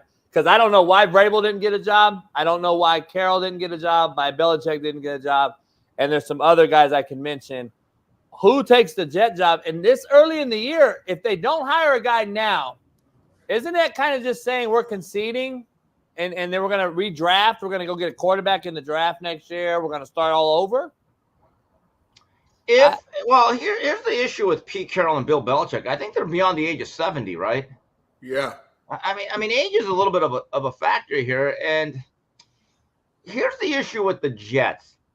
If you go back throughout their history, they go through a lot of coaches. Maybe it's beyond just who's on the sideline. Who's actually running that franchise? Right. I mean, Bill Parcells had a very good short run. He steadied that franchise after the Rich Kotite 1-15 debacle. Had him within 30 minutes of a Super Bowl in '98, and then then Vinny Testaverde got injured in '99. It was never the same. And then Bill Belichick was their coach for about 10 minutes, and then it's been turmoil. I get the sense that if that family, Woody Johnson, I guess, leads it, wants to be a serious football franchise, they got to overhaul how they do business from the top down, that it goes far beyond just a coach. Maybe they need a whole organizational restructure. Similar to the Cowboys after Jimmy Johnson. You could make that argument. You're right. Done shit. You're right, but the difference is Woody Johnson's never thought he was a real football guy either, though. He's not the guy in the draft room trying to, make trades and giving post-game interviews after every single week, which to me, if I'm a coach, I would hate that. I personally would not want my owner second-guessing me after every loss. I think that seems to go on. But I don't know who is the new head coach that's hot right now. Who is it? I know what they're going to think who it is. They're going to think it's Ben Johnson in Detroit as the OC. Oh, that'd be a decent one. I like him. And I'm glad he turned it down last year, turned down jobs last year, because I think he realizes, okay, these guys that go from coordinator to head coach who've never been a head coach struggle tremendously. So I'm glad you don't think Ben would do well with Aaron? Because remember what Ben does. Ben does a lot of old school under center running game and then play action. Yep. Steve, here's the problem. Do you want a young guy going into a guy that's already set in his ways and is going to sit there and tell Ben Johnson, who the hell are you? Like, that's what's going to happen there. Do you want to take on this Aaron Rodgers thing? See, I think it's got to be a new QB. I think you go young. I can see Ben Johnson with Jaden Daniels. Coach, here's the thing. By next year, Aaron Rodgers may be the co-host with Pat McAfee full time. Yeah. That's the whole. So if you're going to bring in Ben Johnson, you have an Aaron Rodgers decision. They may not be there together. One's going to be there and the other one's not. So maybe you really don't have that dynamic to exist. Yeah, I say you get rid of Aaron Rodgers at this point. Really? I mean, it's that you're a dog. You want to shoot Old Yeller. You want to shoot Old Yeller. Damn. I'm just looking back since Woody bought the team in 2000, I believe. I think since he bought the team in 2000, Smitty, name me a quarterback that is a generational quarterback in New York. They drafted Mark Sanchez when Noel Mazzoni was there. We just broke it down yesterday. They had Pennington. You haven't had a guy since Ken O'Brien or Ken Eason. Yeah, they had Gino. Vinny probably don't even know who those two guys are. And you had Vinny Testaverde as a fill-in guy for a couple. You had Michael Vick as a fill-in, and you had Brett Favre as a fill-in. They're all old. Right. You've never had a young guy go in there and get to build with. And Rex Ryan still beat the Patriots and went to the playoffs every year, and they fired him. Well, he went the first 2 years. And by the way, Ken O'Brien, the pride of UC Davis, drafted ahead of Dan Marino. He actually made the Pro Bowl twice. He used to throw – he had a good deep arm, and he gets sacked 50 times a year. That's what I remember about Ken O'Brien. He did. It's going to be interesting. I think you got to get rid of Hackett right now. I don't know how he's in the building and has a job. It's called nepotism. Because of Aaron. Yeah. Look. Kent Hackett is the Bronny James of NFL coordinators. Let's just put it like that. God, and his dad. Bronny Hackett. His dad was Bronny Hackett. Stop, Steve. Stop. Come on. That's road. Hey, Steve, I got to ask you before you get out of here some college football real quick. Utah, Arizona State, old school Pac-12 showdown. On a Friday night. Friday night, under the lights. I hate it. Robbing high school kids of their shine. But anyway, Utah, we all thought they would be here, if not 5-0. Arizona State, though, did not think they'd be 4-1. Does Arizona State have a shot here under Kenny Dillingham turning this thing upside down here in Arizona State? And well, look, they're 4-1, and they had a thrilling victory over Kansas, who's one of the more disappointing teams this year. Utah all depends on Cam Rising. If he plays, they're good. If he's not, they're vulnerable. They could lose to anybody. Yep. One of the unknown stories that people don't talk, Cam Scatterbo is a good white running back. You don't see a lot of those. Scatterbo, he makes plays. He does. Plays. And then Levitt has steadied their quarterback play. Look, the game is in Tempe, I believe. It is. They have a shot. You know what they have a shot. You know what the temperature is at kickoff? 95, maybe. 101. So I'm just saying that game right there, the heat is on. It's 98 out here where I'm at, Steve, the last 5 days. And out there, Pat Perez told me it's brand new back to August again. He goes, it's unbelievable. And now hurricanes and all that shit in the South. So it's crazy. Does Alabama bounce back here, or do they have a bigger issue that we don't see here? They got to play South Carolina, who just got waxed by Ole Miss, who beat Kentucky, who almost beat Georgia, who beat Ole Miss. It's crazy in the SEC right now. Does Alabama bounce back here under Ken DeBoer or under Kalen DeBoer? I think they do. I believe that game's in Tuscaloosa, but Alabama has a problem. Defensively, they're not good, guys. And look, they lost Terry and Arnold and Kool-Aid to the draft. I don't see the overall talent. Look, Kalen DeBoer has got a great recruiting class coming in, though. So help is on the way. I don't think they're going to fall off a cliff. But they should beat South Carolina, who, laid an egg against Ole Miss. There's some interesting games. Look, LSU hosts Ole Miss. This is a must-win for the Rebels. They do not want a second loss this early. And they're facing a very hot offense in Death Valley. Penn State goes to USC. That's another game. Well, I was about to dive into that right now because that's my upset pick of the week. You like SC? I like SC because this is. You're a big Lincoln Riley fan. No, yeah. No, he's a fraud. He's horrific. But I'm going to tell you right now, James Franklin, though, finds a way at this time of the year to lose a game that he shouldn't. And they're going to come wet. They got to come wet. Here's a particular betting pattern with these new super jumbo conferences. Teams that have to travel more than one time zone, they struggle. Even when they win. This ain't normal travel. This ain't normal travel for Penn State at this time of the year, Steve. They have to do planes, trains, and automobiles, and James Franklin is complaining about the size of a runway. I'm just telling you, these teams that have to travel more than 1,000 miles or so, they have issues. It's a real thing. bettors are now kind of keying in on it. Rest in peace, John Candy, Eugene Levy. Rest in peace. Smitty don't know what we're talking about, but planes, trains, and automobiles. And this is the game where Drew Aller has to be that blue chipper. You're on the road. SC has their backs against the wall, right? So let's see what Kotelnicki draws up here offensively. And if Singleton can control things on the ground.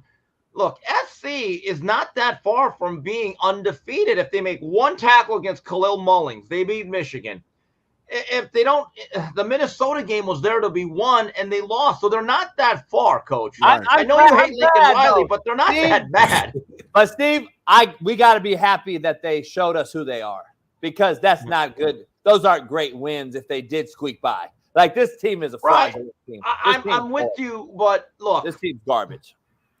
This is now one of those games where if Penn State is going to be more than just a solid James Franklin team, which always wins about 9 to 11 games and is generally the third best team in a very good Big Ten, this is a game you got to win. Somehow, some way, come out and advance. The game that I think everyone's focusing in on, Oregon against Ohio State. Now, this game is fascinating because there's two teams that stand out in college football in terms of their roster, top to bottom, both sides of the ball. Texas and the Buckeyes. Yep. But to be fair, the Buckeyes really have not played a good offense yet. They played a good team in Iowa that never brings an offense. Now they're playing Dylan Gabriel, and they got a lot of talent on the outside. They have a good running back, Jordan James, and Autzen Stadium. Can Oregon play well enough where the home field advantage actually matters? Based on what I have seen, the eyeball test, which doesn't really mean a lot, Ohio State should win this game. But again, look at who Ohio State has played. It's not exactly murderer's row. And even their two Big Ten games, Michigan State, rebuilding, Iowa, they only bring a defense. So I think Ohio State's the better team, but we shall see. I think that game's very intriguing. That's an intriguing one. There's another one, though, that no one's talking about except for the Red River rivalry, and that's Texas-Oklahoma. Sark has struggled versus Oklahoma for whatever reason. And then you got Arch Manning, who's thrown 9 touchdowns, 2 interceptions, but he's really a lame duck quarterback waiting for Quinn Ewers to come back. Well, Ewers is coming back, though. Yeah. He's starting this game. Yeah. And look, there's no more element of surprise with Michael Hawkins in Oklahoma State. He's a very quick quarterback. He's going to run around. Again, I think Texas, if they're not in the Final Four, it'll be a disappointing year for Sark. Same thing with Ohio State. The other game I'm looking forward to, believe it or not, Colorado plays Kansas State, and I believe that game's in Boulder. That's a good one, Steve. That's a good one. It's the primetime night game. Yeah. Colorado State is favored, but keep this in mind. They're much better in Manhattan than on the road. And if Colorado can pull the upset, and I think they're very live here, I think Deion's going to have a hell of a year. If you get past this one, I think everyone starts to buy in now. This is the most important game of Deion's run right now, because if you beat this good, solid top 25 team, you better take the Buffaloes seriously. And you're going to be Tough in the game. top 25. And you'll probably be put in the top 25. Right, as well. and Avery Johnson has to show that I could go out on the road and not implode, which is what happened in Provo, Utah about 3-4 weeks ago. Yeah, that's the night game. That's a 7:15 Eastern or Pacific Coast game. A 10:15 on the West Coast or on the East Coast, which will hurt, in my opinion, this game to attract attention because it's just a late game on the West, and the Pac-12 has been killed by AP voters and all these other voters forever because our West Coast game starts so late. But it's going to be interesting to watch that game. I mean, Coach, UCLA, they play Minnehaha, don't they? PJ Fleck. The boat rowers, are they going to? If they don't win this game, I don't see a victory the rest of the way, Coach. I don't think they do win the game too. Steve, that's the sad part about it. Steve, Minnesota just beat SC. They're on a high. They did, and look, Max Brosner's playing well, and they have a good running back. I think his name was Taylor. He runs very hard. I was kind of impressed the way they bowed up. If UCLA does not win this game, guys, look at the rest of their schedule. By the way, guys, a game that I'm looking forward to. By the way, here's another thing. Next week's schedule might actually be better than this week's. You have Tennessee, Alabama. Yeah, Miami, Louisville, right at 9 o'clock. I'll be there at the Football Palooza, Coach. I'll be there at about 7:30, so I'll bring a sleeping bag.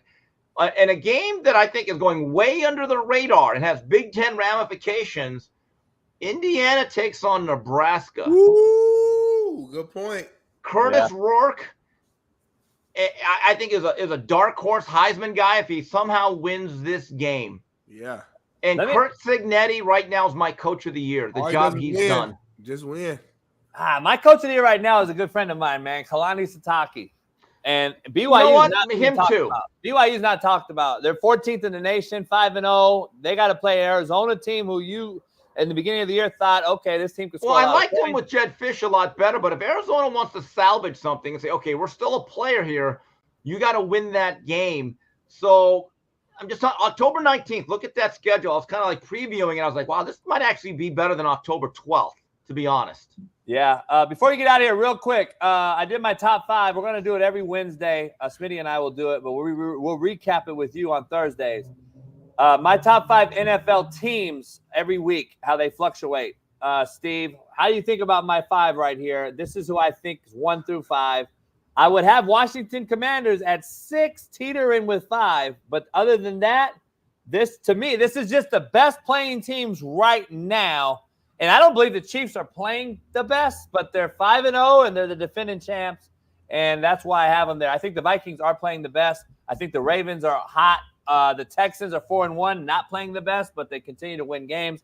And the Lions, who went there last year to the NFC chip, are still 4-1, continuing to figure it out, and they got a good team. So I think these are the best 5. Do you like anyone else? I do, but you know the team I think is going to be the toughest team to deal with? The Ravens. Yeah, I agree with 3-2, but I'm just telling you, they could easily be 5-0, and the way they are now fitting Derrick Henry, it's no longer a square peg to a round hole. They are running downhill on people, and it's actually making things a lot easier for Lamar Jackson. And I would say they're probably playing better than the Chiefs right now, but the Chiefs did beat them already. They did. Look, they survived that game, but the Lions have a lot of talent on both sides of the ball. I just worry about that secondary. Yeah. When they don't get quarterback sacks and the ball's released, I just hold my breath. They've got to be able to fix the back end of that defense. And I know they've tried draft choices. They've tried free agents. They got to get better. But they're 4-1, though, Detroit, right? That's solid. But I want to see a little bit more defensively, them being able to close out games. But the Ravens, if there's ever a year that Lamar's going to get to that Super Bowl, it might be this one. I'm just telling you, I like the Ravens. I agree. Yeah, I like where they're going. I'm not high on them. I think now that gee, what a stunner! Wow. I mean, I know, but look, Noel Mazzoni and I broke it down yesterday. Like, first 2 weeks, I said the offense hasn't been blended. It won't blend. It's tough to blend. They are, though. Aren't they doing it, though, Coach? So now they're blending it, right? They're figuring it out. Well, guess what, though? Now there's going to be a book out there as DCC. Okay, now they're getting under center with Lamar. Well, guess what we're going to do? We're going to load the box with 8 again and tell him to beat us over the top with his arm, which he cannot do. So that's where it's going to come back to the Tennessee Titans. He threw 5 touchdowns last week, JB. Don't give me a break. He can't do that. Coach, you got 2 ears, but you only hear with one of the motherfuckers. No, but Coach, that bootleg action with Lamar is going to be tough. Yeah. That waggle, I'm just telling you. I'm just telling you, though, defensive coordinators in the league get paid to do what? Get a book on you and start to break it down. That's why Lamar struggles every playoff. Yep. This is no different. Well, Darnell, we got to be fair about this. I believe the Ravens are headed for a 12-13 win season. I agree. If they can't get it done this postseason, it just may not happen. It ain't gonna happen. It ain't gonna happen. All right, I'm putting money on the Ravens to win. I said it before I left like a week or so ago. I feel very confident the way the Ravens are looking. Lamar might win another damn MVP as well. I mean, Derrick Henry. Have you ever not picked the Ravens to win it? JB swear up and down that Derrick Henry won't be able to work with this offense. How can they figure it out? He's the number 1 rusher in the league right now, Steve. Well, they figured it out, though. I'm going to say this again. Teams that are going with 11 and 12 personnel under center, they are hammering people. Just notice it. When they hand the ball off traditionally, ISO, toss, pitch, teams do not run fit well because they don't practice the thing. Don't practice it. They don't. And nobody wants to tackle the 22-wheeler Bama Slammer. They don't. No. People make business decisions all day on them. And then when you're worried about him all damn game long, now you got this guy running a 4-3 at the quarterback position who can run it on you or stiff arm your best defensive end and throw a dime And outrun you at this age. He's an amazing physical specimen. So, guys, if you can make it down to Hustler Casino, we'll have a good time on Saturday. Yes, sir. You'll be there all day and night, though, right? Yeah, just give me a text during the day. Give me your ETA, and I'll make sure you guys get in and have a great time. Very disappointed in you and Lamar Jackson take, though. All right, I'll see you Saturday. Later. Shout out to Kim. That's JB's way of saying he's going to arrive very late. That's his way. That's why you keep asking. You're going to be there all night, right? Like all night. Okay, make sure. You're planning on being on a boat till 5, 6. You know what I've noticed? A lot of dick riders, including fanboys. You're one of them, fanboys. Are all now on me about my take of blending the offense in Baltimore. So when it didn't happen for the first 3 games, and then everybody. So where were you at? I'm curious. I want to know. When I called it before the season. Hold on, no. When I called it before the season, not after you've seen 3 games in a row of them having some success. When I called it before the season, and I said, "Hey, they're going to struggle blending this offense." Where was everybody? I want to know. Oh, crickets. But now I'm the guy that called it wrong. I'm the one that said it wrong. First of all, it's a season. I said Monken is a good OC. He'll figure it out. I said, let's see what he does. Yep. Now you've seen 3 games in a row where they looked improved in blending the offense. You said Lamar could play under center because you didn't see it a lot, but he's proving you that he can. Now I said, damn, Monken's getting this guy under center, showing that he's got to do what he does. Yep. Now what I'm saying is, this is how football works. Pistol, like I said before the season started. But I said that. You and I played it, though. We understand, right? Now, week to week, just like we've always seen Lamar through 7 years in the playoffs, we got a book on him. This is what we're going to do. When it starts to happen again, as I say it today on October 10th, and he starts to slow down and they struggle because they load the box, similar to what they did in Tennessee with Derrick Henry. When you have a quarterback who's one-dimensional, guess what happens? Derrick Henry looks old. They stop the run, 9 in the box, throw the ball over the top, Lamar, and beat me. That is what I want to see. If that happens, then holy shit, you got a blended offense, and they work. Did we not see that last week? I wasn't here now all week. Did we not see it last week? Minnie, we're talking about weeks. I said, let's see the season. Like, come on, homie. Where were you at when I said it for the first 3 games? Now, all of a sudden, they got 2 good games, and they're the fucking greatest offense ever? I'm just saying, what Lamar got to do to prove you that he can throw that ball, JB? I mean, win we saw the Super Bowl, win playoff games. You went tit for tat with Joe Burrow, homie, your guy who you love, and outdoing him. It is what it is. I picked the Ravens, homie. I didn't lose a game, by the way. I picked the but Ravens you like Joe Burrow. You're a Joe Burrow guy, though. He threw 5 touchdowns, too, right? Yeah, Lamar threw 5 as well. Threw 4 and then ran 1. I know. There's a lot different in the throws, though. Ain't no lot different. Get out of my face, man. See, that's the bullshit I'm talking about. Like, he never gets the credit. He threw for over 300, 400 something yards. Come on, bro. At some point, you got to just give a man this credit. It wasn't all screen passes. I watched the game, too. It wasn't fucking all screens, and he was throwing dig rounds, deep balls, all types of shit across the field. So Lamar's a better passer than Burrow. He's a better player than Burrow. Put it like that. Better player. He's a better player than Burrow. That's a fact. That's a fact. That's a fact. Joe Burrow is still living off that 1 Super Bowl run in which he lost, respectfully. We're still all amazed off that 1 Super Bowl run. Since then, what has he done? He's been injured for 2 seasons and ain't done shit else. He ain't got no MVP. He got 1 All-Pro. He got on Lamar Jackson level. I'm tired of not respecting it. It's a fact, homie. This is where you be taking heat. This is where you be taking heat. It's not a fact. Don't care about no heat. This is where you take the heat because not scared of that. So if Burrow did all that and made it to a Super Bowl, where's Lamar? What has he ever done?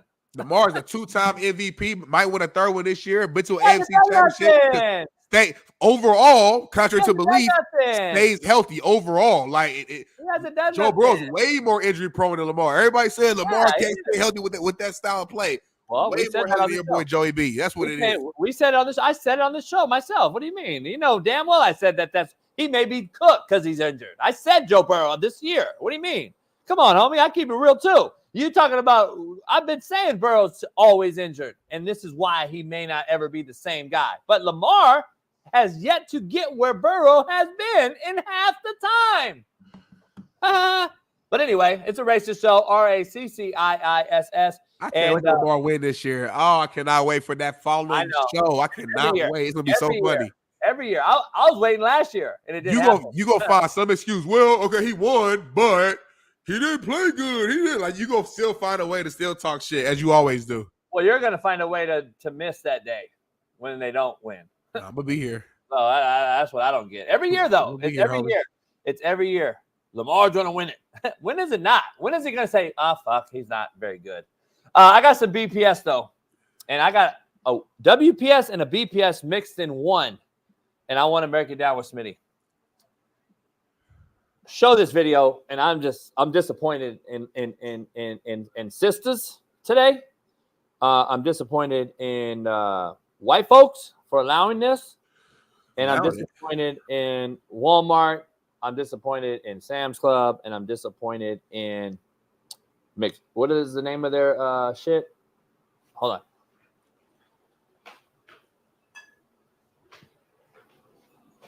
Kirkland. I'm pissed off in Kirkland brand. Why? Go ahead, Bailey. Show it.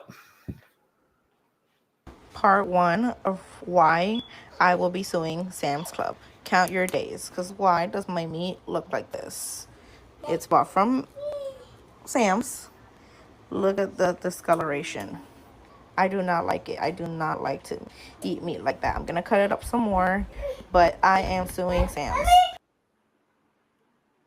Like, look at this meat. How dare the Sam's Club sell meat like this? Like, I am definitely going to sue them. Because look at that. Look at those brown spots. Meat is not supposed to look like this.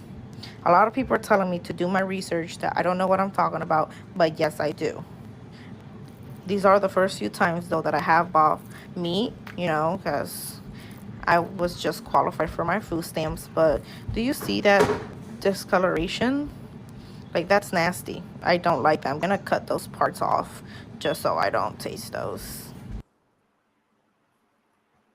What are your thoughts, JB?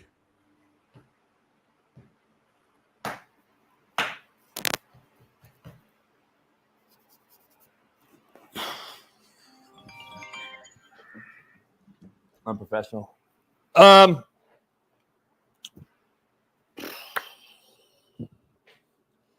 Dear baby Jesus, first of all, I want to thank you, Lord, for allowing Big Smitty to show back up to work at his real job today here on the Coach AB show with Big Smitty, the realest show on planet Earth. I pray, Lord, to baby Jesus that you allowed him to get here safely and on time, and you did, Lord. So I thank you for allowing Smitty to come back and face the crowd and the chat and the fanboys and the dick riders and everybody alike. So we appreciate that. I have to thank you for that. Lord, in this lady's video, please, baby Jesus, can you please pray for this lady and for everyone out there who defends her at all? Please, Jesus. This is BPS to the fullest. Shout out to Sam's Club and having great meat. But that meat right there is almost perfection, Lord. I would love to have that piece of meat and cook it myself. I would smoke that meat today, Lord. And I would love to have a conversation with her. But, Lord, please let's address the elephant in the room. And the elephant in the room is she has food stamps. But yet she wants to sue Sam's Club. Lord, please, Lord, allow the BPS to dissipate. We gave her food stamps, Lord, and she has food stamps. She has a baby in the back crying. It's BPS. The babies always cry on phones during videos. It's always BPS. But when that happens, Lord, we have to understand you have food stamps, ma'am. And now you're going to sue? Please, Lord, you address it yourself, Lord. I'll stay out of it. You can address it with Smitty. But thank you, Lord. In Jesus' name, Lord, we pray. Amen. The irony, Smitty. Food stamps is cool, but I'm going to sue. I grew up with food stamps. Anyway, I did too. And what's your point? I had free lunch, food stamps. I had the full Pell Grant at Ball State. All the governmental. Me too, and Well, you know. I'm just telling you, homie. I ain't. That bitch is 38 years old with a kid. How you know her? You hype that she's still sporting food stamps? I ain't hyping at all. I just tell you what I had. I ain't say nothing about it. I'm saying I had it. That bitch 38 years old with a perfect slab of meat. That what? Perfect meat. That woman? Perfect slab of meat. She don't cook a lot, so she didn't say no. Then don't buy no fucking meat. She's trying to learn. You got to start somewhere, homie. So first thing you get is a piece of meat that's good, and you're gonna sue off food stamps? Huh? Well, Beggars hopefully can't be somebody choosers. educated her that the meat was actually good. So you're a beggar and a chooser now. Okay, bet. I know Smitty better than that, and no, She's not gonna sue. She's not gonna sue. She is gonna sue. Somebody in her family probably hit her up and was like, hey, sister, hey, sweetie, you look kind of bad right now. That meat is actually good. There's nothing wrong with that meat. That's how normal meat looks. Relax. Like somebody talk to her. She's not gonna sue. I guarantee it. I guarantee it. I throw that piece of meat right at her motherfucking face. Anyway, that's so disrespectful to women. No, it's disrespectful. It's disrespectful to that piece of fucking meat that I could be cooking for a lot of folks out here in the street, but she gonna throw it away and then sue. Get the fuck out of here. I just don't get it. I just don't get it. Smitty's unprofessional. Bailey, take him out of the screen. He can't shut his phone off. He can't shut his phone off. We are back in about 4 minutes after the commercial. It's gonna be all white people shit the rest of the show. It's the rest of the show. It's white people shit. Take me out. Leave Smitty on. BPS. White. Stay tuned, y'all. Hey, remember, this show is powered by BetUS, man. Go to BetUS right now, man. Put in your favorite bets. We're going to be right back in like 4 minutes with the rest of the Coach JB show with Big Smitty. Let's get it.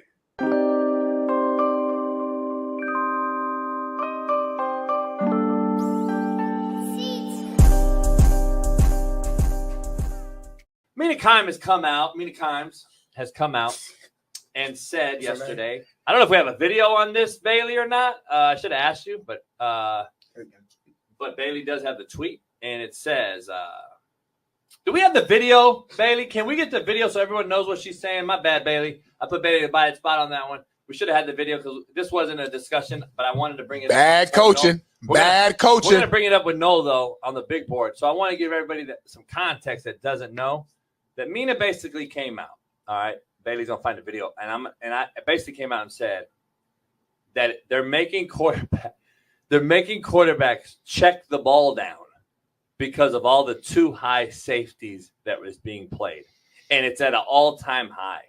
We've never seen this much too high. I mean, dog, I can't do it much longer. I'm just gonna be real with you. I can't do it. I tagged Dan Orlovsky because I'm tired of dealing with him. Take a listen to a video. I think there are a couple things, Laura, that stand out. One, you got a lot of rookie quarterbacks playing, and historically, rookie quarterbacks have always struggled out the gate. I think a couple of those guys that you mentioned have been struggling for a while. Deshaun Watson, Bryce Young, Kirk Cousins, obviously, with the injury. But another thing I think that's pretty significant is the way defenses are playing offenses, which is to say, basically daring them to either run the ball or check it down. In fact, in week 1, defenses played with light boxes against the run at the highest rate since NGS started tracking the data 8 years ago. They played too high shell coverage at the highest rate since NGS by a pretty dramatic margin. And because of that, you'll see here, the average depth of target for quarterbacks was the lowest it's been in years. Not just the lowest, though. It's been trending down for a while. Took a sharp turn. I mean, we're talking about a full yard down since 2019. So essentially, defenses are making quarterbacks into a bunch of check down artists.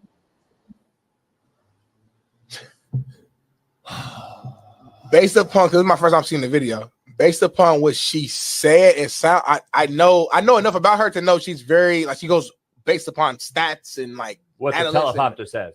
No. Be honest. This ain't no teleprompter read. Yeah, it is. No, this is not. She's definitely reading. Look at her. This ain't a teleprompter read. She's reading. This is from her researcher. No, let me break it down to you. Every talent has a researcher for themselves. I know. They go in, they let you know what the topic's going to be for that day of the show. They ask the talent what's their just overall opinion on said topic, and then the researcher feeds them with enough information to back up whatever they're trying to do. So Mina probably went in and said, I feel like these QBs are they're not throwing the same amount of yards that they've done in the past. Give me as much information you can give me to back up that point. And they gave her actual probably numbers and stats that backed up the fact that last week they played that defense at a higher percentage than they've done in a while. That's how I'm reading it. Mm-hmm. I don't think she's saying that they've never played cover 2 shell. That's never no. I'm reading that like she's saying based upon actual literal statistics and numbers, this is what the data is telling me. Mm-hmm. I just want to start there, but go ahead. Listen, Smitty works at Fox. He knows how this thing works. He knows the inner workings of this thing. And you do. I mean, you've been around. So but that doesn't mean what she said is fact. Bottom line is she's a statistical nightmare. She's living off teleprompters at her boss. And I'm going to say what Smitty just said and call it her boss. What I mean by her boss means whoever's giving her the information to read is all she does. That's all she does. She literally, I don't know. Listen, I might come off and sound crazy here, but I'm going to be honest. Has anyone ever gone to the clinic? Coaches, have you guys gone to the AFCA? I know who you're talking about. Have you guys all gone to the AFCA clinic or the Glacier clinic and went out and sought out the fucking Asian female to talk to her about coverage, quarters, and cover 2? Has anyone in this chat, any coaches out there, have you guys sought out? Have you guys gone after the small Asian girl that? Can I go find the small Asian girl to break down cover 2 for me? Coach Davis, have you ever done that? I'm asking a question, dog. I'm asking a question. No, I'm just saying. No hate. I'm just throwing a question out there. I haven't seen it. I've never seen it. I've never seen going out and asking the girl at the clinic about quarters coverage. But anyway, listen. Having said that, she literally just came on ESPN and on a huge network, and they allowed her to say what she said. And look at my tweet there. God damn.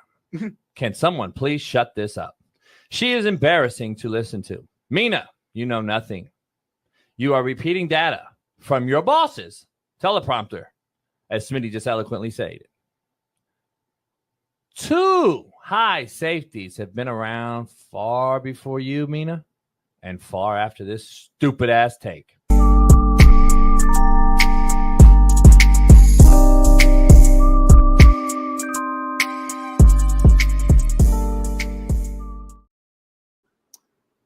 Why am I on the other side, homie? Why you on that side, homie? Kyle, I got this, homie. It looked good to me, homie. I should have the white background. That's what I'm saying. Why? Why'd you say it? Why should you say it? Why'd you say it? I'm just agreeing with you, homie. Why you agree with me, homie? Sheep. Because it's the Coach JB show with Big Smitty, and I trust you. All right. We got breaking news. What? Something that I kind of said with Steve Kim that I kind of got word from yesterday, and I said it yesterday on a show I was on. Nathaniel Hackett has been demoted. What? What you mean? Take a listen. Starting the staff after a lot of time to think about it, and did not make this decision easily by any means. I'm gonna make Todd Downing the play caller for the New York Jets going forward. And this is more a byproduct of a different take on things. I'm not saying it's a better or worse take on things by any means, but just a different take on things, a fresh approach. So ultimately, Todd will have the full say on the game plan and ultimately the plays that are called within the game. So Todd Downing was the quarterback's coach previously to this, right? And the passing game coordinator. Now he's getting moved to the OC, and he's saying it's not because of anything necessarily better or worse, just something different. Are you buying that? Are you buying what he's saying, or he just trying to be politically correct on that?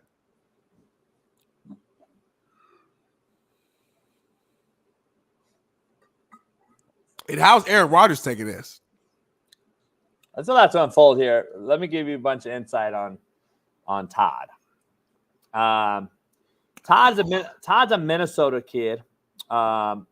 Good friend of mine coached him at Eden Prairie. That's the same high school that Jermaine Johnson went to. How ironic is that? Now, this guy has been an OC, just so we're clear, for the Raiders, the Titans.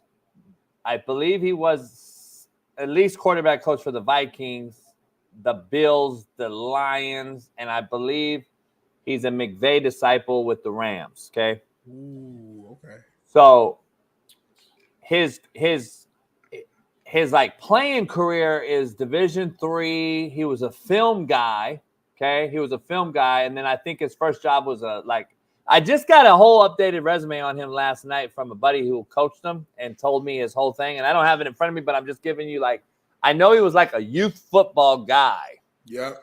And like he was like a lower level player. He played like arena football, like some low level arena league shit, etc.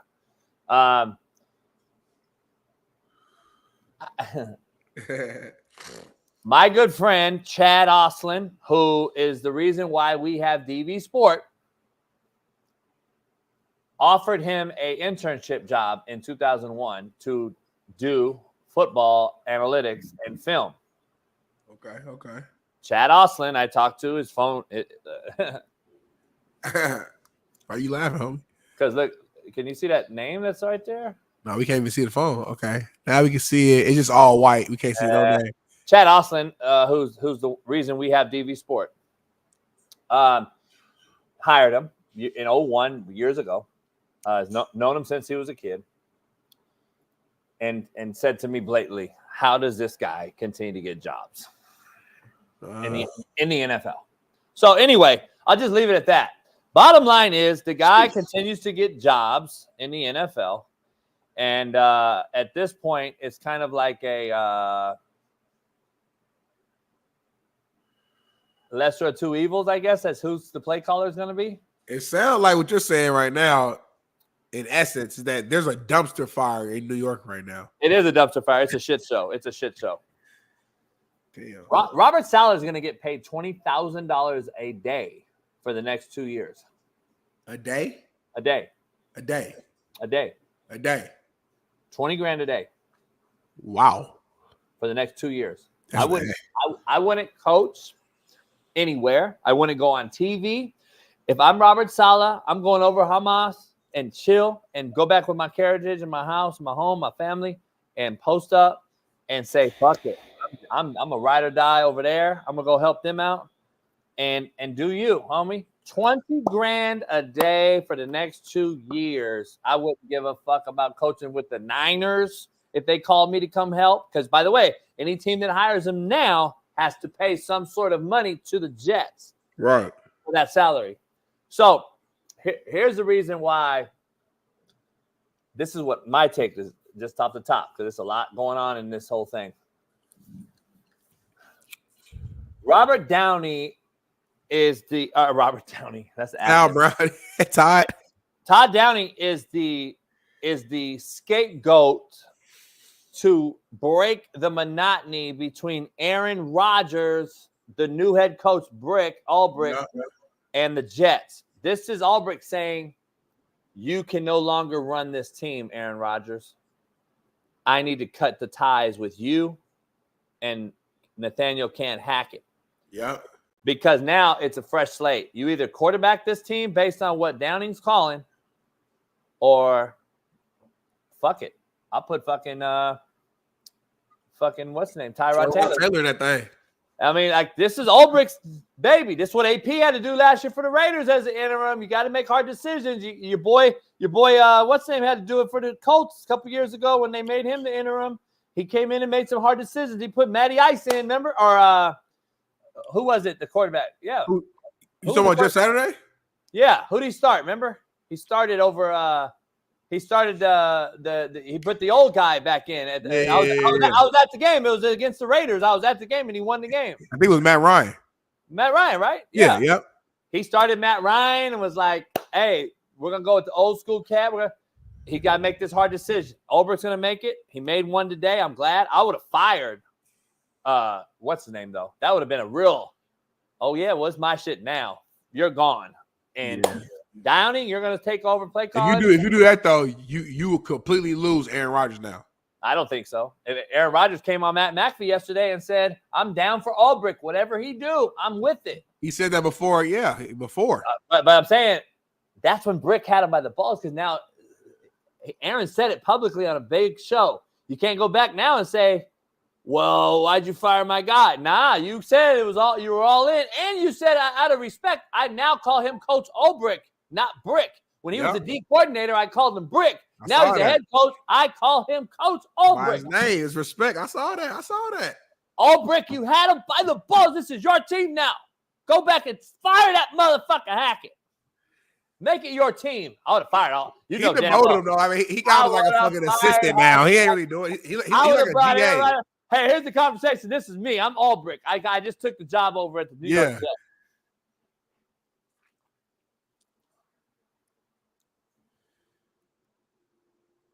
Hey, Big Smitty, can you get Aaron and Hackett in here in my office, please? Thanks. Now you pick up your phone and call them and get them on the phone, homie. Get them over here, homie. Yo, what's going on, A-Rod? Hey, are you busy right now? All right, I need you and Hackett to come by the office right now. Coach wants to talk to you. Coach Ulbrich. All right, see you in a minute. Bye. No, Coach Brown. I'm the head coach now. I'm JB. All right, yeah, Coach Brown. Yep. All right. On the way? On the way, Coach. I hired Smitty as DFO. He's the director of football operations for the Jets. A-Rod, come on in. Hackett, come in, man. Listen, guys, this isn't fun. It isn't fun, but listen, I just got the job. This is going to be my baby now. It's my baby. I'm in this seat for I don't know how long. I'll probably fire too after the season. But the bottom line is, Aaron, this is my team, not yours. I just want to be clear. It is what it is, homie. I get the porn star mustache. I get the ayahuasca in the dark room and all that shit. I don't give a fuck. If you can't perform, Tyrod Taylor with a fucked up lung and all will be the starter. A. B. Nathaniel Hackett, I appreciate you and your dad. Your dad wasn't that great in Southern California when I was growing up. But listen, you're no longer going to be requested here. Your time is over as a New York Jet. Appreciate you and your father and the heirloom that you got the job from. Your dad got you this job. Nepotism is a great deal. Thank your father for me, for you and being in this circle, let in this circle. How you got in this circle, I have fucking no clue. But you've been atrocious. I just got to be honest. It's a bad look. You got Robert Saleh fired. It was not the Israeli or Iran patch. It was you specifically. You're fucking garbage. And Aaron, you either can fucking call your agent and opt out for a trade and go with Devontae Adams to fucking the Raiders, or you're going to be the quarterback here. You just said it on Pat McAfee show yesterday, homie. You're a JUCO cat, right? Just like I am. You said on McAfee yesterday that you're all in on this deal. Did you not? Okay, then. You're fucked, homie. So guess what? Nathaniel, hey, Turk, get Hackett out. Hackett, see you later. Good job. Oh, don't shake my hand then. I don't really give a fuck. All right, get him out of here. A-Rod, get to practice, homie. I'll see you at practice. I'll be in your guys' meeting too. And I don't want to see no fucking dropping the elbow and fucking sidearm in that backyard UFO ball. Mike Williams is 6'5". How about we throw it to the back cone and fucking let him go high point the ball? But what do I know, homie? You can't beat the fucking Niners at home. All right, peace. Hey, can you call Tyrod Taylor, Smitty? Get him in here. Yeah, I got him. What's going on, Tyrod? What you doing right now? Okay, man, sounds good. Well, Coach Brown wants to talk to you for a minute. Can you come out to the office, please, right now? All right, see you in a minute. You'll be here in about 2 minutes, Coach. Shit, he ran in here. T-Rod, sit down, dog. That's how you fucking get. See, motherfucker pulled his hamstring getting in my office. You said 2 minutes. He was here fucking 16 seconds.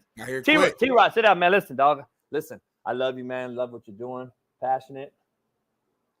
And listen, I got to say, everything you've gone through, fucking unbelievable, man. Listen, stick it out for a little bit longer. I got this prima donna motherfucker that we're paying a lot of money to, and everyone knows he's a 4-time MVP, great ball spinner and all that shit. He could be washed. I don't know. You could be washed. I don't know. I got to check your lung and get all your shit right. Make sure you're straight. But listen, get ready to go. Stay ready. You ain't got to fucking be ready. Understand? Stay ready so you ain't got to be ready. Be ready so you ain't got to get ready. And I want to make sure that you could be a guy here soon. Okay, I'm just letting you know right now. If I see any type of can turn up the locker room, I'm telling you, I'm going right to you. So get ready to go. Stay in Todd Downing's ear. And Todd's a rookie at this too. He doesn't know shit either. Just come to me. It'll be similar. It'll be a lot of my offense and better than this shit. So listen, we'll run some Rip Oz, Backside All-Star. We'll run some shit like I ran on Indy on Netflix. So we'll do all that shit, and then we'll get that going. So just be ready, all right? And appreciate you. All right, man. I'll see you at practice. All right, later. So anyway, it is what it is. All right, Smitty, I appreciate you. I just had a conversation with those guys. Make sure everything's good, and we're ready to go. Sounds good, Coach. I'll be ready. If you need anything, give me a holler. Anyway, back to the show. We got pretty good, JV. I got covered over JV. That's pretty good, man. That was a good role play. Pause. That was good. That was good. You had a full conversation with A-Rod. Like you was responding to the way you think he would respond and react to what you were saying. You getting better at this TV shit, bro. I'm just doing what I regularly do. And coaching. That was just coaching regular. You really a content creator now. I'm not a content creator only.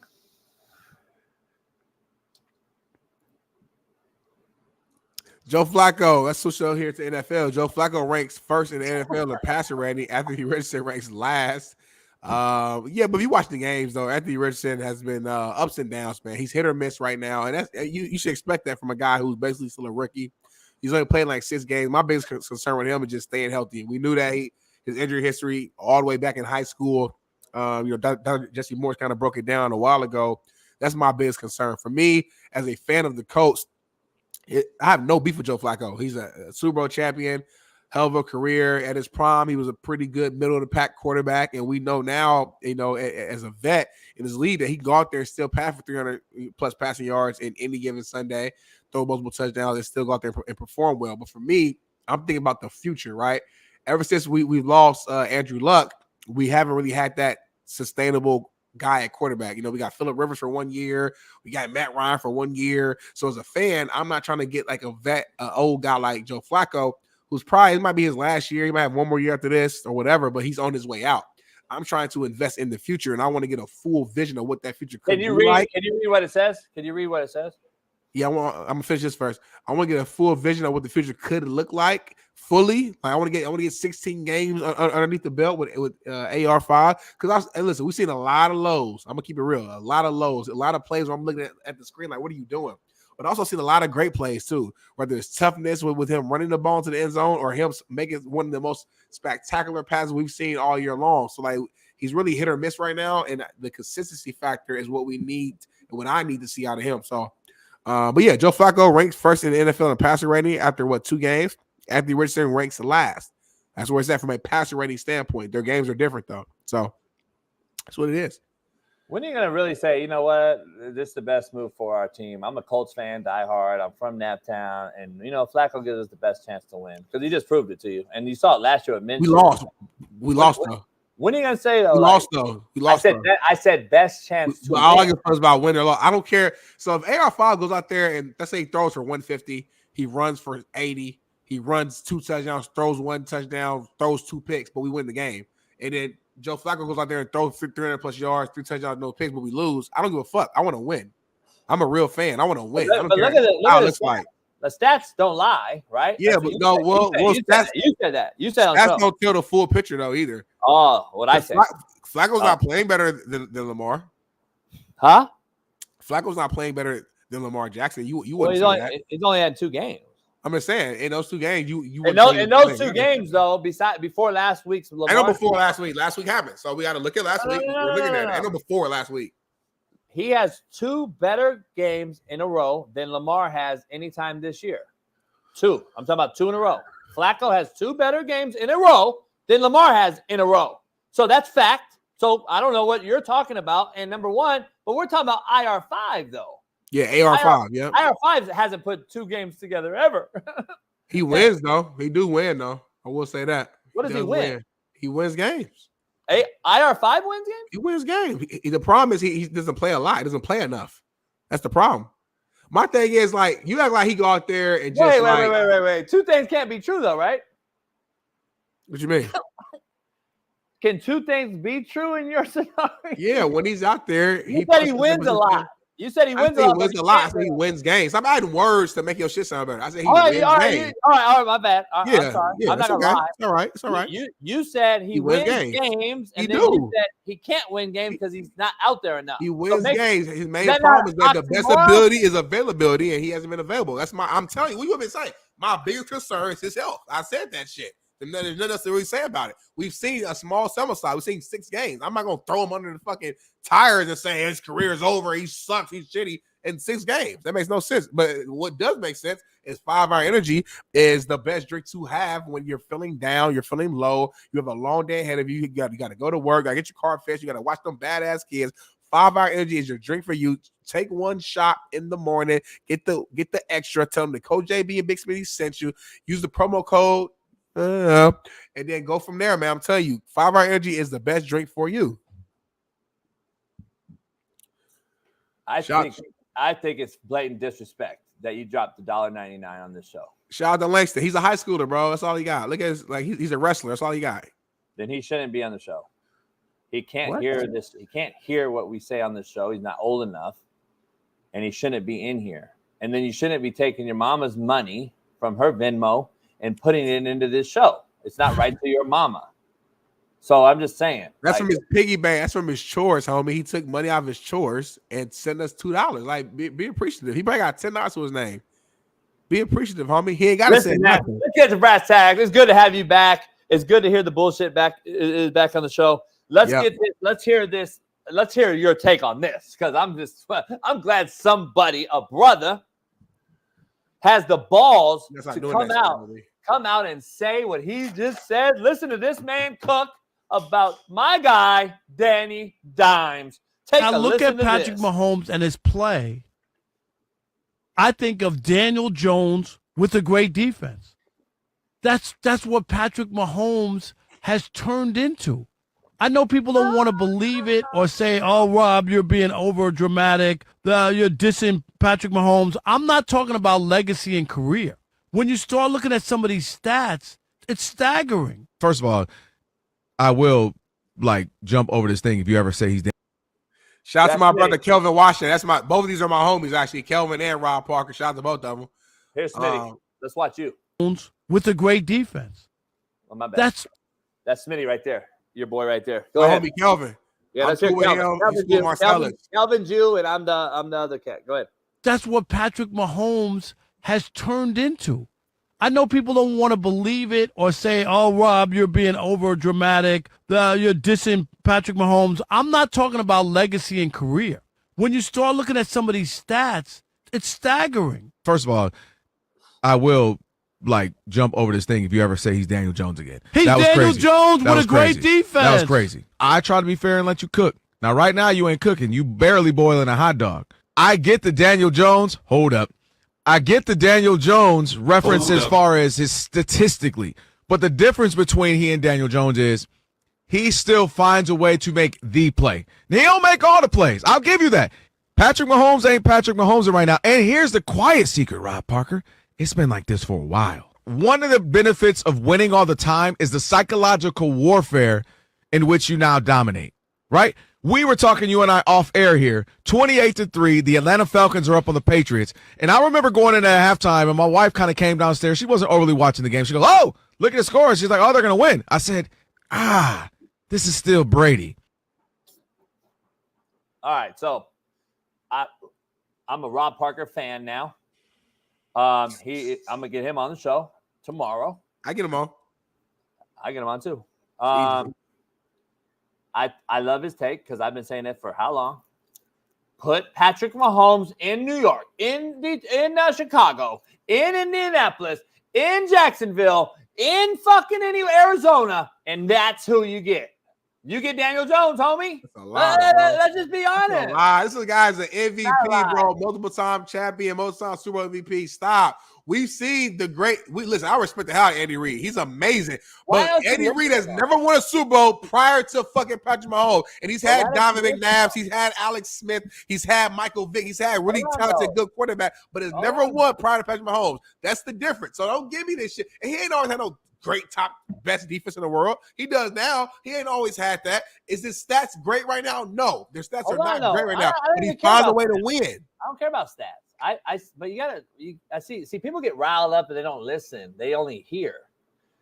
I said if he were in, and I named about 7 places, it's a hypothetical, but that is what this conversation is about. I said if he was in any of those places, he's Daniel Jones. I've been saying this for 7 years. You just dismissed everything I said and went right into Andy Reid hasn't won, blah, blah. By the way, Alex Smith didn't have, guess who? Tyreek Hill. Yeah, Mahomes ain't got him either. No shit. And look at him. Yeah. And look at him. It did have last year and still got a ring. And I'm not even a Mahomes guy. You make me defend him. Isn't that the Andy Reid factor? Isn't that why I'm pointing this out? Isn't that my point, homie? So what you saying right now? What you saying is that if Daniel Jones went to the Chiefs, they do the same shit. What do you? No. If Daniel Jones and Mahomes just flop, that's not the point. Then you don't say Mahomes is fucking Danny Jones. Then listen, 2 things can't be true, homie. Right now, Daniel Jones has better stats. Motherfucker, you just said stats don't matter. You just said 2 minutes ago. You said I don't care about stats. You just said it, homie. Uncover your face. Uncover your face now. You just said you didn't care about stats. Hey, you know what we're gonna do on the show? What? We're gonna do the Wonderlic. We're gonna take the Wonderlic test. Yeah, that's fine. I'm gonna get the Wonderlic test from my boy. We're gonna take it live on the show.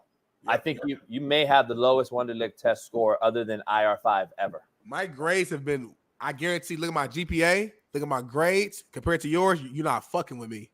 You're not fucking with me. I know that for a fact. For an absolute fact.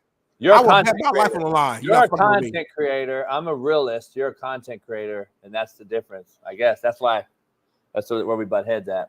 Anyway, shout out to Rob Parker, Rob and Kelvin, man. Kelvin, and Radio, do your thing. I don't want Kelvin on. I just want Rob on. I'm gonna get Kelvin on. He's homies with me, Marcellus. He's one of the guys. Yeah, they're both from Detroit. But he doesn't help me on this show. I need Rob Parker. So anyway, let's dive into Ed. I got your take on this Ed Ogeron before we break down tonight's game. We got 30 minutes left. I want to get your take on Ed Ogeron. Good friend of mine. Great dude. Great dude. He got 17 mil, dog. He's living life. I mean, fuck it. I hope he goes out and get some pussy or whatever. That was I'm so grateful of my time, fellas. That was my opportunity. You know, coaches got a shelf. Some coaches got 50 years. Some coaches got 12. Mine was 6. Good. I got to tell you, we had a meeting. They coaching. Things are not going well. No, Ray Charles can see that, brother.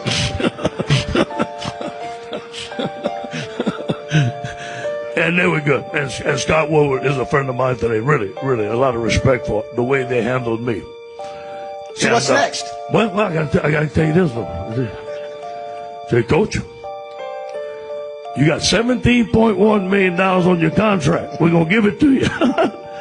I said, what time you want me to leave and what door you want me out of, brother? He said, I said, we got $17 million for you. We gonna fight. I said, you tell me what time you want me to leave, what door you want me to run out, and I got it. See, you laugh. He lost a job. I don't think he got 17 L's, man. He ain't lose shit. He's good. He's great. I don't think it's funny at all. I don't think it's 17 mil. I don't think it's funny at all. It's hilarious. 17 mil, he good. See that if I was the guy, see that's my point. I just proved again to Smitty. I do that shit all the time, and Smitty's like, that shit ain't cool. That ain't funny at all. Magic Johnson. I don't give a fuck about Ed Ogeron getting 17 mil and coaching. No shit.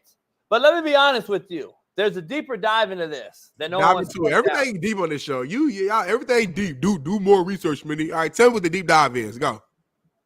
Fuck yeah, we got Einstein on the show. Go ahead and go. Fucking this genius on the show. This guy won a natty, didn't he? Yep. One of the greatest teams in college football history is what they say. And couldn't get a job after that. Yeah. Bad season. Bill Belichick has how many Super Bowls? 6 of them things as a head coach. And can't get a job. He old as shit, respectfully. Pete Carroll has how many natties and Super Bowls? Shit, a lot. And can't get a job. Yeah, but at some point, that what you used to do ain't what you're currently doing. Mike Vrabel is known to be a disciplinarian, ass kicker, nasty, in-your-face guy. Hasn't won in a Super Bowl as a coach yet. As a player, he did. That don't matter. Can't get a job. Well, he does have a job. He does have a head coaching job right now. Yeah. Nick Saban left. Harbaugh got out. Back to the NFL. And so Coach Krzyzewski left at the same time, all ironically. Old as hell. Are you putting it all together yet? Old as hell. Yeah. I just want to see if you're putting it together. At some point, you got to retire, homie. Well, they didn't Coach retire. K wasn't going to coach forever. Saban wasn't going to coach forever. Not one of those guys I mentioned retired, except for Coach Krzyzewski and Nick Saban. Yeah. Okay, then. None of those other guys retired. They were ready to take a job. Yeah, but Belichick just wasn't doing well. Pete Carroll, they kind of got stagnant. Respectfully to Pete, I love Pete. I'm just saying, like, facts are the facts. Like, the Seahawks kind of got stagnant, which is okay. Sometimes you need to switch stuff up and just get some change. That's part of the life. That's normal. So they're better now, huh? I don't know yet. Seahawks are cool, actually. Not for real. They I don't know. So the Patriots and the Seahawks are better now. Oh, the Patriots are still bad but who got them bad? You got to remember, the head coach and the GM was both Bill Belichick. So he's responsible for the players on that team and how the coaching went. So you can't expect the fucking year one Jerome Mayo to just change them from point A to point Z and be Super Bowl champions, homie. You gave me this team, Belichick. You were the GM, literally. So I don't want to hear that. How's LSU done since he left? Ogeron left. They've been cool. They had a Heisman winner who's fucking balling in league right now, rookie of the year. Since he won the Natty last there, what have they done? I just told you what they done. Heisman winner and was still one of the top 25 teams in the game. Well, he's a transfer Heisman winner. It don't matter. Joe Burrow was too. Try again, homie. No. Try again, homie. I said, what has the team done?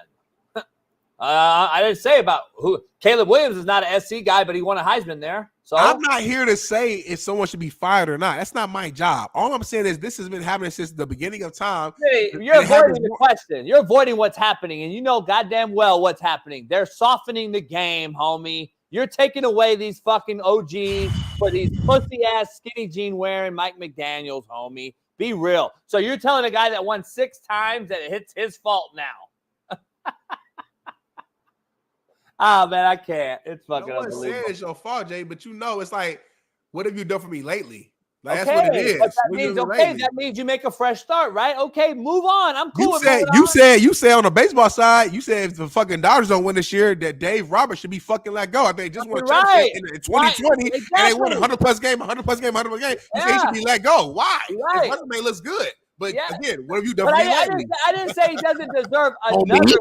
Hold on, though. I didn't say he doesn't deserve another job, homie. Did I? So you're telling me that Belichick should never coach again. That's what you're telling me. Holy shit. I did not say he wasn't getting routinely dry in New England, but he should have got another job. Still should get another job because, like you said, it's a fresh start somewhere else. So he should go and get another job. Maybe it would be a fresh start for him in Dallas, New York Jets, Giants, where he's been before, Cleveland. He's 72 years old, homie. Oh, he's still better coach than all these dudes, homie. You act like Andy Reid's 40. Andy Reid's an outlier. Oh, he's out. Oh, Belichick's not, though. Belichick had the greatest quarterback of all time on his team. Respectfully. I thought Mahomes was, homie. Respectfully. Damn, I ain't never said that.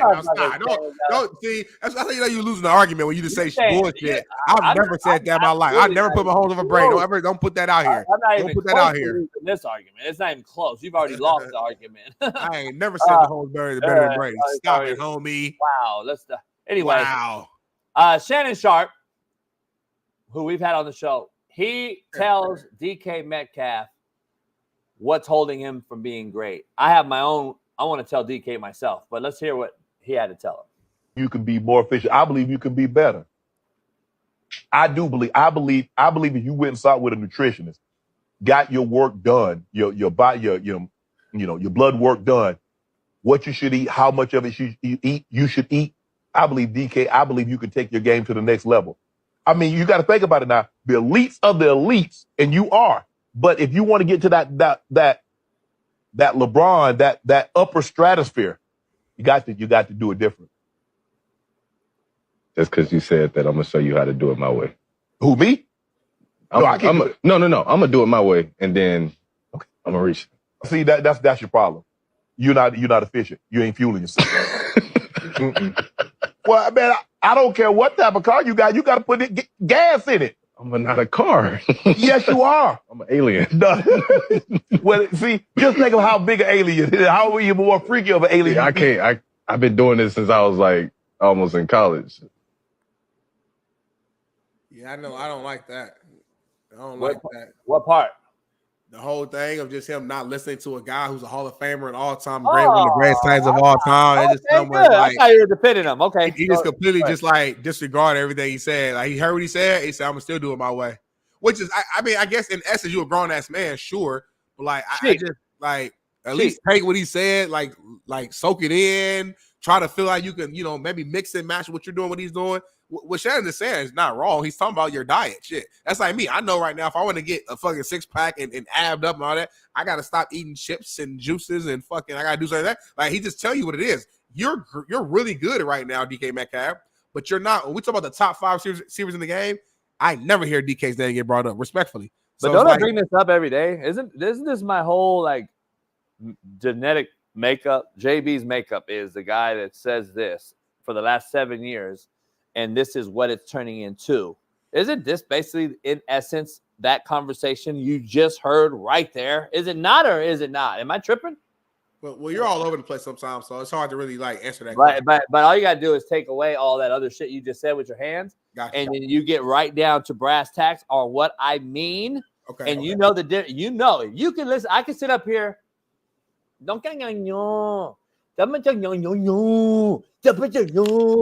I can do that all day, but you know my meaning, homie. You know my meaning. You don't got to understand my fucking language. You know my meaning. You know my meaning, and you know exactly what that motherfucker. I've been saying this shit for fucking how long? You know what I mean. That's why I fuck with you, JB, because I do know your meaning. That's why when people be like coming at you, I'm like, nah, like I know he said it fucked up. But like, if you know JB, this is what he actually means, and I gotta like rephrase what you said to people so they can understand. But you don't. You shouldn't though. So you shouldn't have to though. That's the problem. Yeah, but some stuff you be saying. I get it, but you know what I'm saying. Some shit you be saying be crazy. I bet if we didn't like sugarcoat it and like try to like make it nice and pretty, and we did it, enough people did it and just called it what it was. Hey, Mina Kimes, you should have nothing to do with football. And if we just live with that and push that narrative, and you did it, Smitty, and then you guys went on your show out over there, the other place, and did it. All those guys did it, and then and we got the other big networks to do it. I bet you'd change the world. I bet you would change the world. So you want to just disrespect each other all day? It's not disrespect though. It's the truth. Why do we confuse the truth for disrespect? Criticism and correction, I think, get a bad correlation. But you saying Mina Kimes should have nothing to do with football isn't like the truth, though. That's just an opinion. That's not like a fact at all. That's the truth. That's the truth. She's had nothing to do with football. She should not. Damn, JB. But that's the truth, though, right? Like, no, hey, don't try to write me. But anyway, JB, if I had a dog, hey, you can't even get the word out. I can't get the word out, homie. We've done this before, JB. Hold on, I've used this example. Okay, all right, go ahead. If I had a daughter right now, right? If I end up having a daughter, and she's a daddy's girl, and I'm taking her to the football game, I'm talking to her about the game, like, don't be surprised when she's 16, 17 if she likes football and she wants to be around the game. Who am I as her father to just be like, nah, fuck that. You a woman, you got breasts and a vagina. I don't care how much of the game you know because I taught you, and as a man, I taught you and I showed you.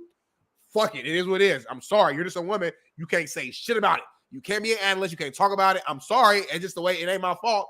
You born this way. I know you understand it. I know I taught you the game. I know you've been around it, but you're a woman. Sorry. Like that just sounds like crazy to me. Sounds like, mean. Sorry. Sounds mean. No, it sounds not me. It don't make logical sense to me. But it does make logical sense that a female that never played the game can talk about it.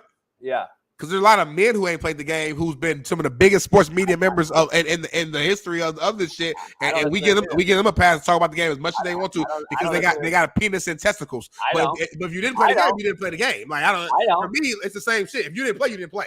If you were in the locker room with 100 people doing it, I give Adam Schefter this much attention.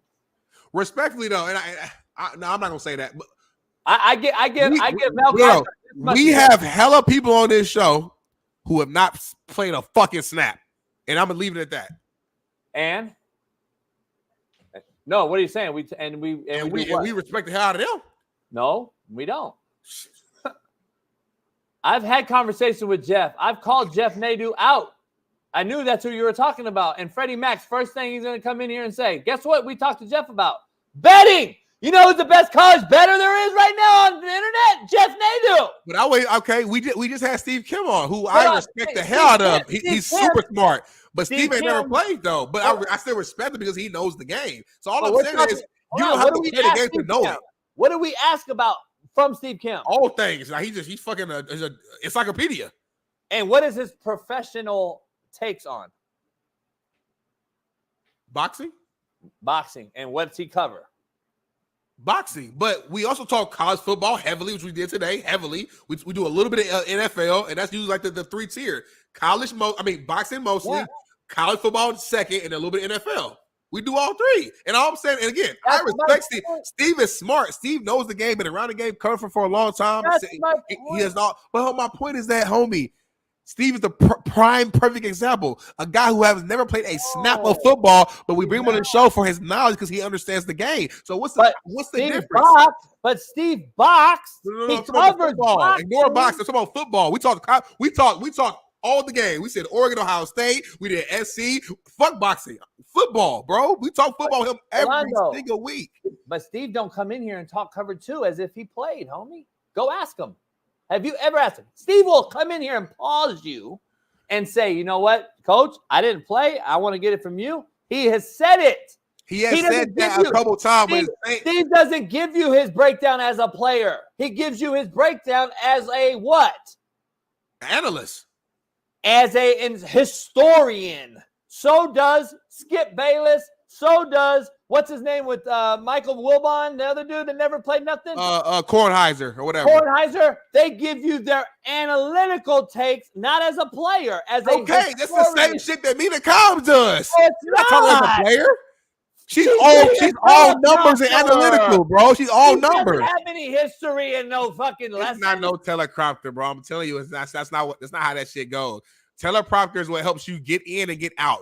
You don't have a full fucking teleprompter for an hour, 2 hours of a show. They give you notes from your researcher. You go in and you give your opinion based upon the notes that you receive. Trust me on this one, JB. It's not a teleprompter. Ain't nobody fucking robots up there just fucking read a teleprompter for the whole 2 hours. That's not how TV works. I'll be honest with you. Let me ask you. So you sit down with Steve Kim and Mina Kimes, and when you're done with the meeting, who are you going to get more information out of? I don't know Mina, so I'm going to say Steve. I'm asking you a question. You're missing my point.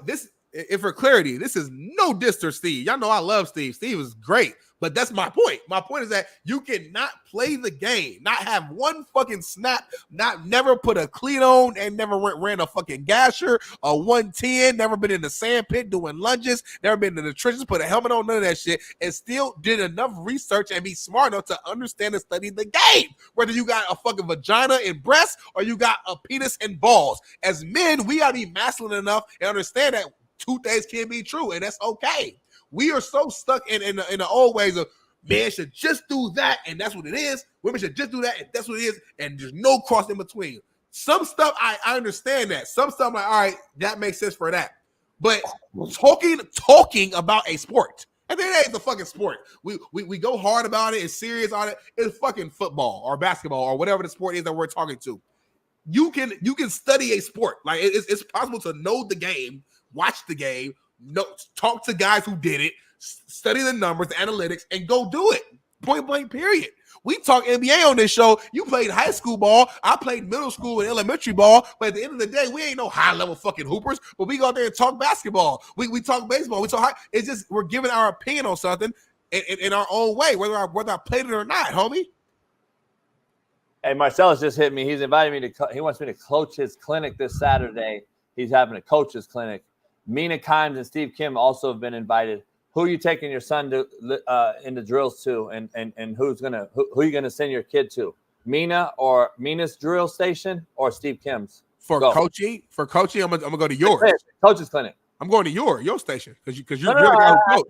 Yeah, but I'm gonna be kind of mingling around. Steve Kim's gonna have a station, and then Mina's gonna have one. Marcellus is having a deal. Who are you sending your son to get some drills from? Respectfully, my son's not going to that camp. I hope a woman hires you, man, and makes big money. No, I'm saying.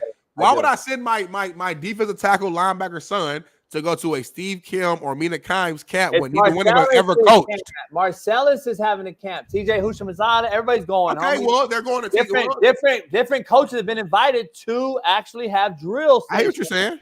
Yeah, so your kid's gonna go around all. You're not gonna get me like boo boo the fool. I'm not. They're going to the person who coached and did it, homie. You just said it. Thank you. Steve played high school. I want to go to you. I want to go to you. Steve played high school football at Montebello. Listen, I respect the hell out of Steve. So make sure I'm just telling you. Did Mina play high school football? I'm not sure. Probably not. Probably not. Though, if I had to guess. Probably not. I did have a girl named Lottie, big fucking like I don't know if she's Hawaiian or Tongan or whatever it was. Played football with us all the way up until high school. It was pretty good. Can Mina teach us anything about football? Lord Jesus. You got hey, do you have a crush on Mina? I don't get why you have no, I don't like her at all. Sure? Yeah, I don't like her at all. You sure? She's not very, she's not pretty. Like somebody who just constantly talking about somebody, like it's kind of like when you're a kid and you always fucking with somebody, so you got like a little crush on them. Well, people talk about me all the time. I mean, do they have crush on me? I mean, yeah, a lot of girls in here do actually, contrary to belief. Hopefully, ain't no Stefon Diggs in here. All I'm saying is, does Mina Kimes help anyone in football? I just don't. She's not a coach. She's a TV personality and an analyst. I don't understand. God bless you, man. God bless you. Do her thing, bro. I don't get it. I don't get it. Because I know a lot of men who don't know what the fuck they talk about. Fucking who's your boy Mel Kiper just came on here and said they should remove cover two man. Is what your man, or a man with dick and balls just came on TV and said, remove deep cover two man. Is what he said. And you cussed his ass out. Did I not say I listened to him how much? I'm just saying, just because you a man don't mean you got the answers, homie. That's what I just said. I just said it, Smitty. Why are you saying I didn't say it? I just said Adam Schefter never played. You don't get no Mel Kiper never played. All these guys, and I just said I do not listen to them. And there's a reason why Orlovsky calls me for information. Orlovsky don't call you no more. That was years ago, homie. It wasn't years ago, about a year. And why doesn't he call Mina Kimes?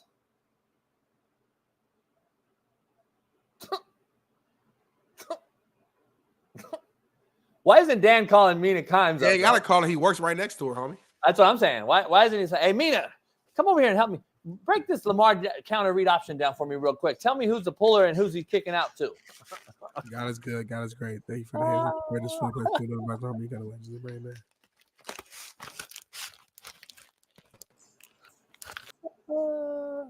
All right, let's dive into Thursday night football. I'm gonna call Mina Kimes up. The Seahawks dominate. Seahawks own the Niners. I'm just throwing that out there. Pete Carroll owned them for the most part. Other than that, nowadays they have a DEI hire in Seattle. McDonald, who's a white dude. I think he's a DEI. He's the youngest head coach in football. I think he'll be short-lived. He's garbage.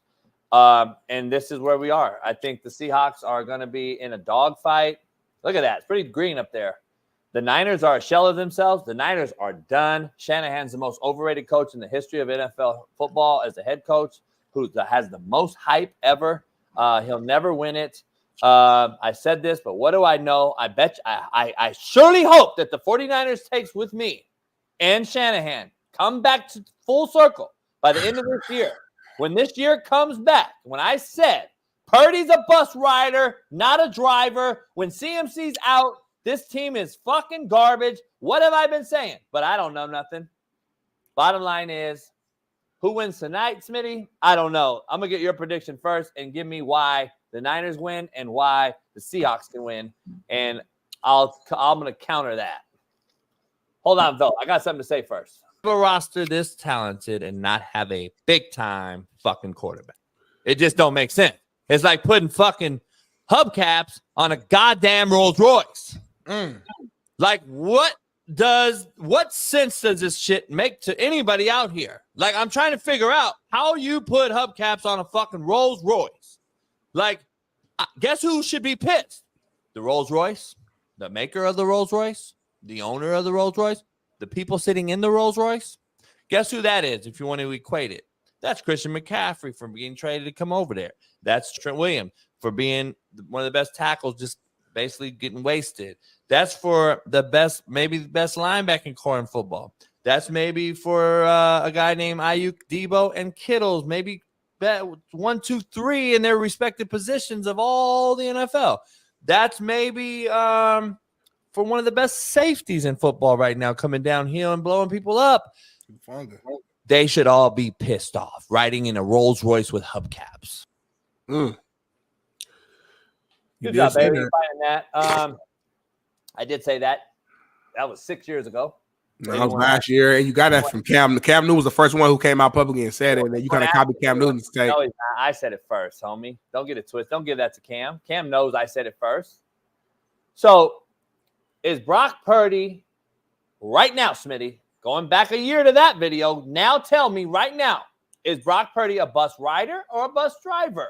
Which is, by the way, that's Charles and Shaq's take. Bus rider, bus driver. Give me a take. Go ahead. Yeah, for basketball players, talking about KD and stuff like that, but like Cam used it for football. But anyway, I think as of right now, you got to call him a bus rider. You know, I mean, he has this moments where he makes certain throws. You're like, man, you know what? This guy like truly knows the game. I seen him. I'll tell you for context, that was October 30th of last year. Don't come off again, homie. Cam Newton said his thing in November. Don't come off again. So my thing is this. I think he's always been a bus rider. I just think he's been around a great team, great coach, great weapons, and we've always I don't think I've ever was on the side of he's a top tier quarterback. From a talent standpoint, he lacks. You compare him to some of the other top quarterbacks. He's a guy who's really good for their system. And now you see with injuries and not having the best, all of his weapons around him, we see how he plays when there's more put on his plate. And I just think that, you're going to need CMC back. Even though Mason's playing well, like I think Steve said this earlier, he's not a guy who can be a threat in the passing game. He's just strictly like an old school running back. Ayuk finally had a decent game last game, but prior to that, he played bad. Debo hasn't really taken off. So, your main weapons have not been balling to the level they previously has been. I don't know if defenses are just figuring these guys out or what the case may be, but putting more on Brock Purdy's plate, we're seeing that he's not a guy who can lead them to, greatness. Now, to me, this is like a must-win for the Niners because they lose this game. That's 3 games that they've lost in the division. They lost against the Rams in that comeback victory. Lost against the Cardinals, last week in that comeback victory. So now you're playing against the Seattle team who, you're right, JB, has kind of had the Niners number.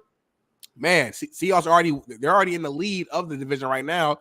You allow them to beat you. They extend that lead even more. Now we're talking about the Niners not even making the playoffs, which is something that nobody would have predicted or guessed coming into this season. So we'll see.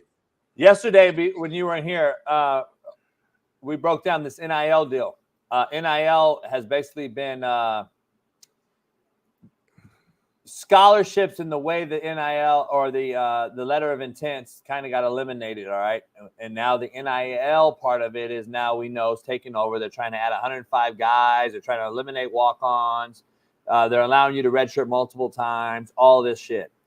I told you guys that the street agents of this world, the 7-on-7, the trainer, all these slapdicks are going to get in their hands involved and take advantage of the pieces of meat in the market, which are the babies I call the kids, the players, the actual people on the football field that we recruit, etc. I told you a year and a half ago, I said it on McAfee show, it's only a matter of time before money plays a role and the collective becomes face recognition people of big time people like LeBron James and Steph Curry. And you're going to get all these guys to come out now and start putting their hand in the cookie jar, just as when Ed O'Bannon created this NIL when he sued the NCAA over a video game. Now it's going to come full circle. And wait till you get to hear this, because I know this happened already a while ago, but now you're going to start seeing it. And the first one we're going to see is that Kendrick Perkins is now offering a upfront money in exchange for a portion of their NIL earnings. So it's a loan. It's a loan, basically. It is a loan. And if this is not scream, I don't want to, how would I say this? It's criminal. I'm going to say it's criminal.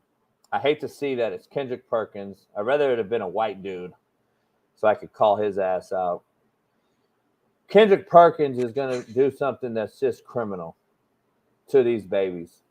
And you're going to start seeing many, many bigger name guys than him do it. I'm just telling you. I told you this was coming, and this is now what you and I were tried to avoid years ago in college.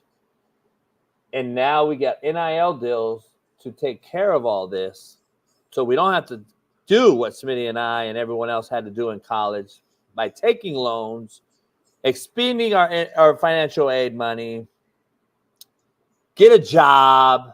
Isn't that why NIL came around? Yeah. So now we're going to, as a former player who's a multi-millionaire, and Kendrick Perkins is going to now go at these kids and try to take part of the pie as if he needs it.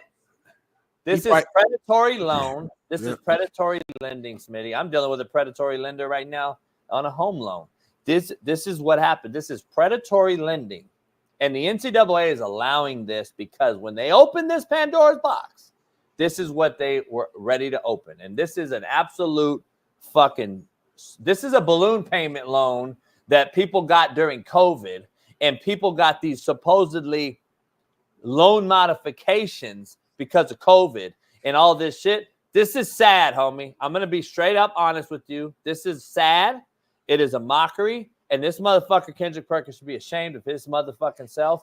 And anyone else that's going to do this as well should be ashamed of their damn self. As much as I'm on these kids' asses about doing this, and the third, goddamn, I definitely ain't the guy to take fucking advantage of them. I'm the one that never charged the kid for a spirit pack. I'm the one that never charged the player to travel. I'm the motherfucker that never charged my players to do anything. I got them money. I didn't take their money. This is absolute fucking travesty.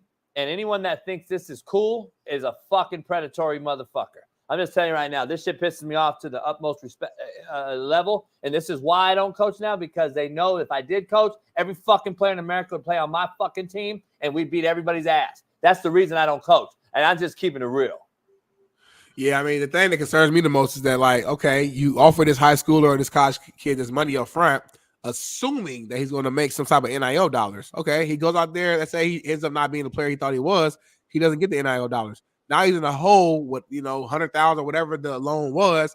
He has to pay that off. There's no, if that's the case, you might as well, like you said, there's no difference in you just like not going to school on a scholarship. You know what I'm saying? Like it defeats the purpose of you going to college as an athlete and getting an education. Like, you gotta keep the main thing. So Smitty, this is worse than any interest rate right now with the Fed.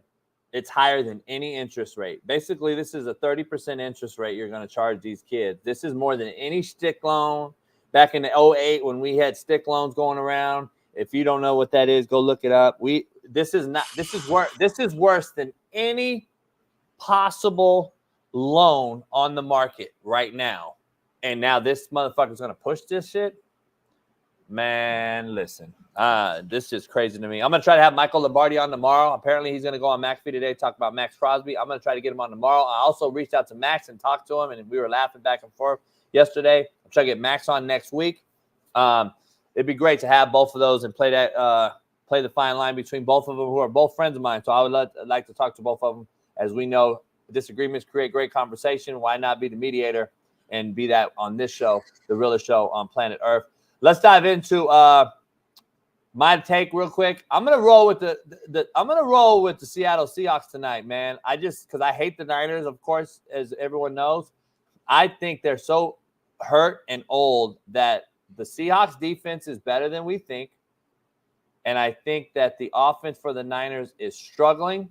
And I think that the Seahawks can muster enough on offense with that offense right now to beat the Niners in a close one. I'm going to go with that game, with my pick tonight. You can catch it on Winnable, though, winnable.com/slap-picks, and get your first down package, as Smitty and I will be doing a video right after this show and getting our picks up on Winnable. So head on over there. And you can bet all things on betus.com right now. Use the promo code CoachJB and get you 150% buyback and insurance on your bets on betus.com. Use the promo code CoachJB. Let's push it, because BetUS is now the proud sponsor of the Coach JB show with Big Smitty. So let's push BetUS people out there. If you haven't done that, do that for us. We'd appreciate it. We got some hell yeah, hell nah to end the show, Smitty, on your first day back. Let's dive into it. It's on you. We got some hell yeah or hell no brought to you by BetUS. Okay, here we go, man. Hell yeah or hell no. Joe Flacco will start for the Colts the rest of this season. Hell no. They've already Shane Steichen already literally came out and said that it's AR's team once he's back and healthy. So like literally the facts is hell no. I'm gonna say hell yeah, just because you said hell nah. And then also because Flacco's the better quarterback. And then I think Shane Steichen realizes I have to prove that I'm not the guy that was in Philadelphia and why Jalen Hurts is so bad and the Eagles are shitty. And it's always because of me. I'm always the guy that the Eagles blame for leaving. Now I'm here. I got my own baby. And now I got to prove that I'm also the guy to win some football games. I'm going to say, hell yeah, Flacco's the better option. He's the better quarterback. And they'll use him for this year. IR5 will be done. He'll be the next Will Levis. They'll draft a quarterback next year in Indianapolis. You said a lot right there. I didn't even ask all that. Hell yeah or hell no. Russell Wilson will take over for Justin Fields as QB1 versus the Raiders. I'm going to say, ooh, that's a tough one. You asked me. You don't say. All right, my fault. I'm going to say hell no this week. He'll be back next. All right. I'm going to say hell yeah. I think he's back. Okay, hell yeah, hell no. Oregon will win versus Ohio State this weekend, JB. I'm going to say hell yeah. It's going to be a shocking win, and this is going to get Van Lanning and Oregon over the hump. I don't think Ohio State's quarterback's good enough. So I'm going to say hell yeah, Oregon wins. I say hell no. I'm going with Ohio State. More physical, more talent all around the board. Ohio State will win this game. Last but not least, hell yeah or hell no, the Rams will not make the playoffs. Hell yeah. Too banged up, too injury prone right now. Best ability is availability. You talk about my guy AR5, your whole team is IR5. So, I mean, it's kind of funny and kind of ironic that you got to come in my one guy when your whole entire team is fucked up. So, they'll miss the playoffs, man. Cardinals are better. Seahawks are better. And, yeah, I just don't see them getting there. So, hell yeah.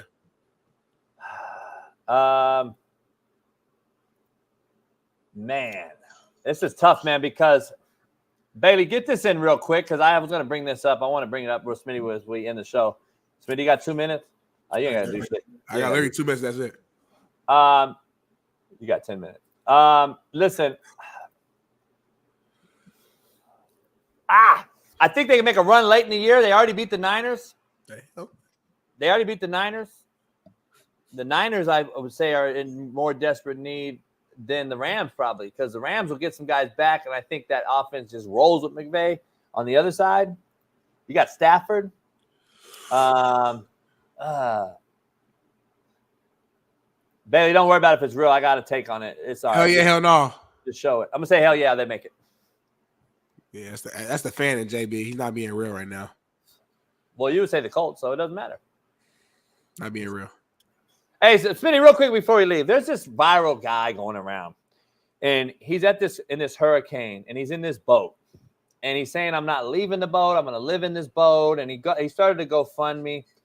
I got some credible information from a person that showed, not what we're about to show, but another credible resource that told me that this guy is a fraud, and he started to GoFundMe years ago before. He started it again right before the Milton hurricane.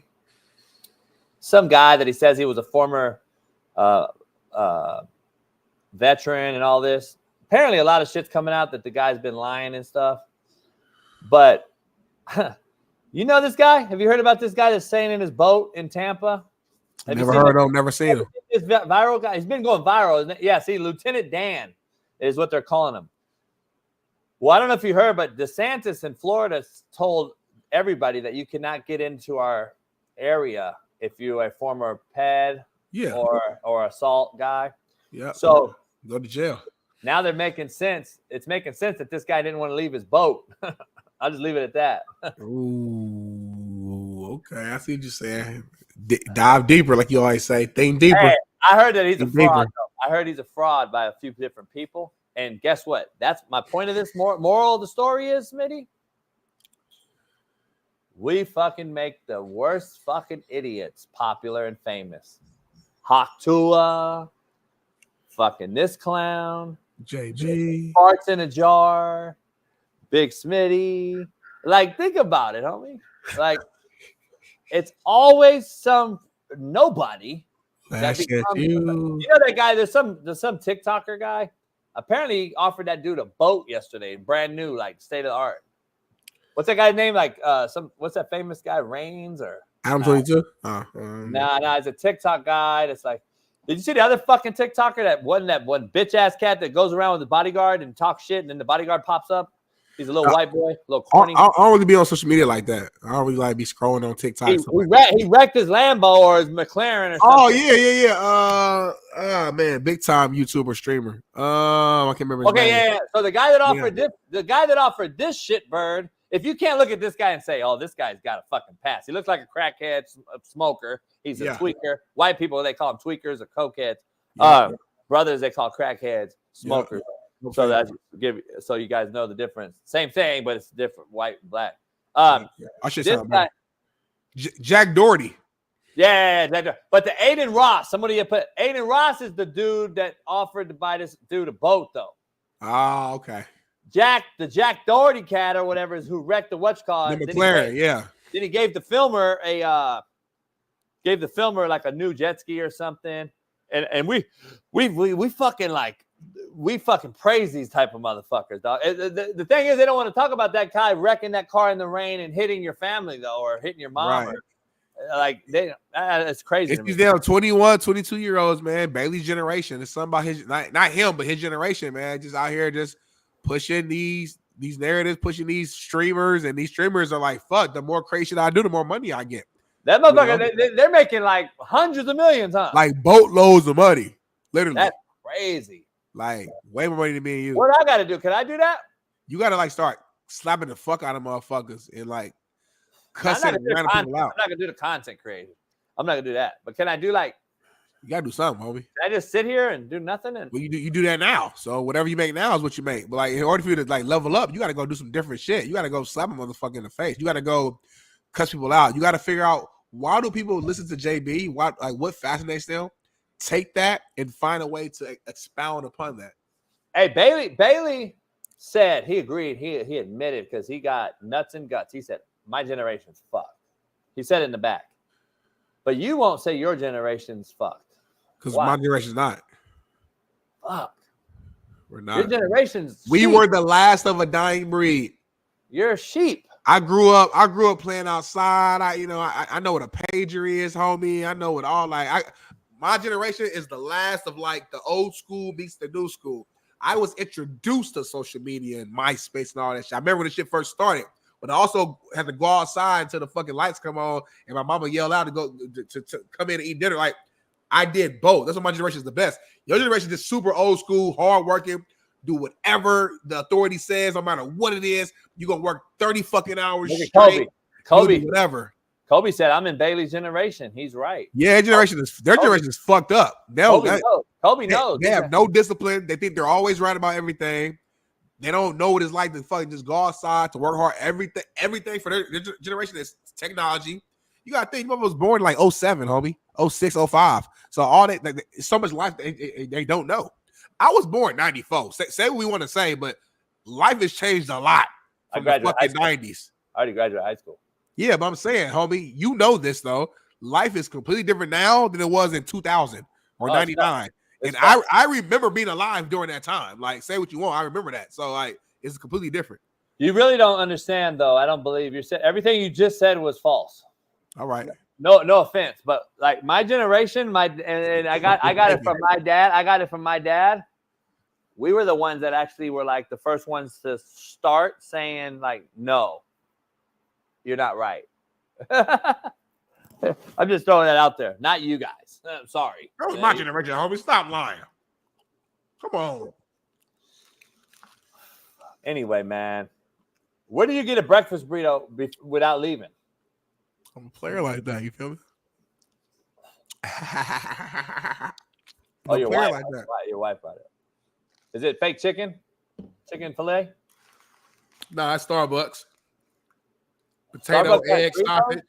Starbucks has burrito? I would never eat a Starbucks burrito, homie. If you paid me fucking. But you go there every single week and get fucking high sugar smooth fucking lattes and frappuccino. I was with you, homie. I don't get frappuccinos or lattes, homie. You and your AE went. Don't forget, I was in the car. What do I get? Break it down, homie. I have nothing to hide. I put on video. What do I get from there? I get coffee, homie. With I don't get latte and all that bullshit. I don't know what that shit is. I make up my own drink at Starbucks. I'm the one that made it up, and a bunch of AEs now in America are doing my drink. All right, JB. You get no hoes. But hey, man, it's great to be back. You know, tomorrow's Friday, man. Free game Friday. We're gonna turn it up even more. Who do you know that has more hoes than me right now? Where do I begin? No, you don't. You're lying. Like, you got one girl, homie, but we'll talk about that later, man. I'm about to go ahead and you've seen multiple, but all right. Drink the smoothie, and we're gonna be back tomorrow, man. End the week all strong. Free game Friday. I think Shaun King might hop on. I think Nadu might hop on. I'm gonna be. Hey, you know what I'm gonna do? I'm gonna do a. I got these people with money that hit me up, and they want to do a boat ride with me for the day. Smoke a cigar, drink, watch games on the boat because I got a 34-inch TV now on the boat, Smitty. And they want to pay me to go around, and since it's still hot in the summer, I might do it. I might just say, you know what? I'll take 5 guys out or girls out at a time per weekend, 5, and the money they're offered is crazy. What they offer?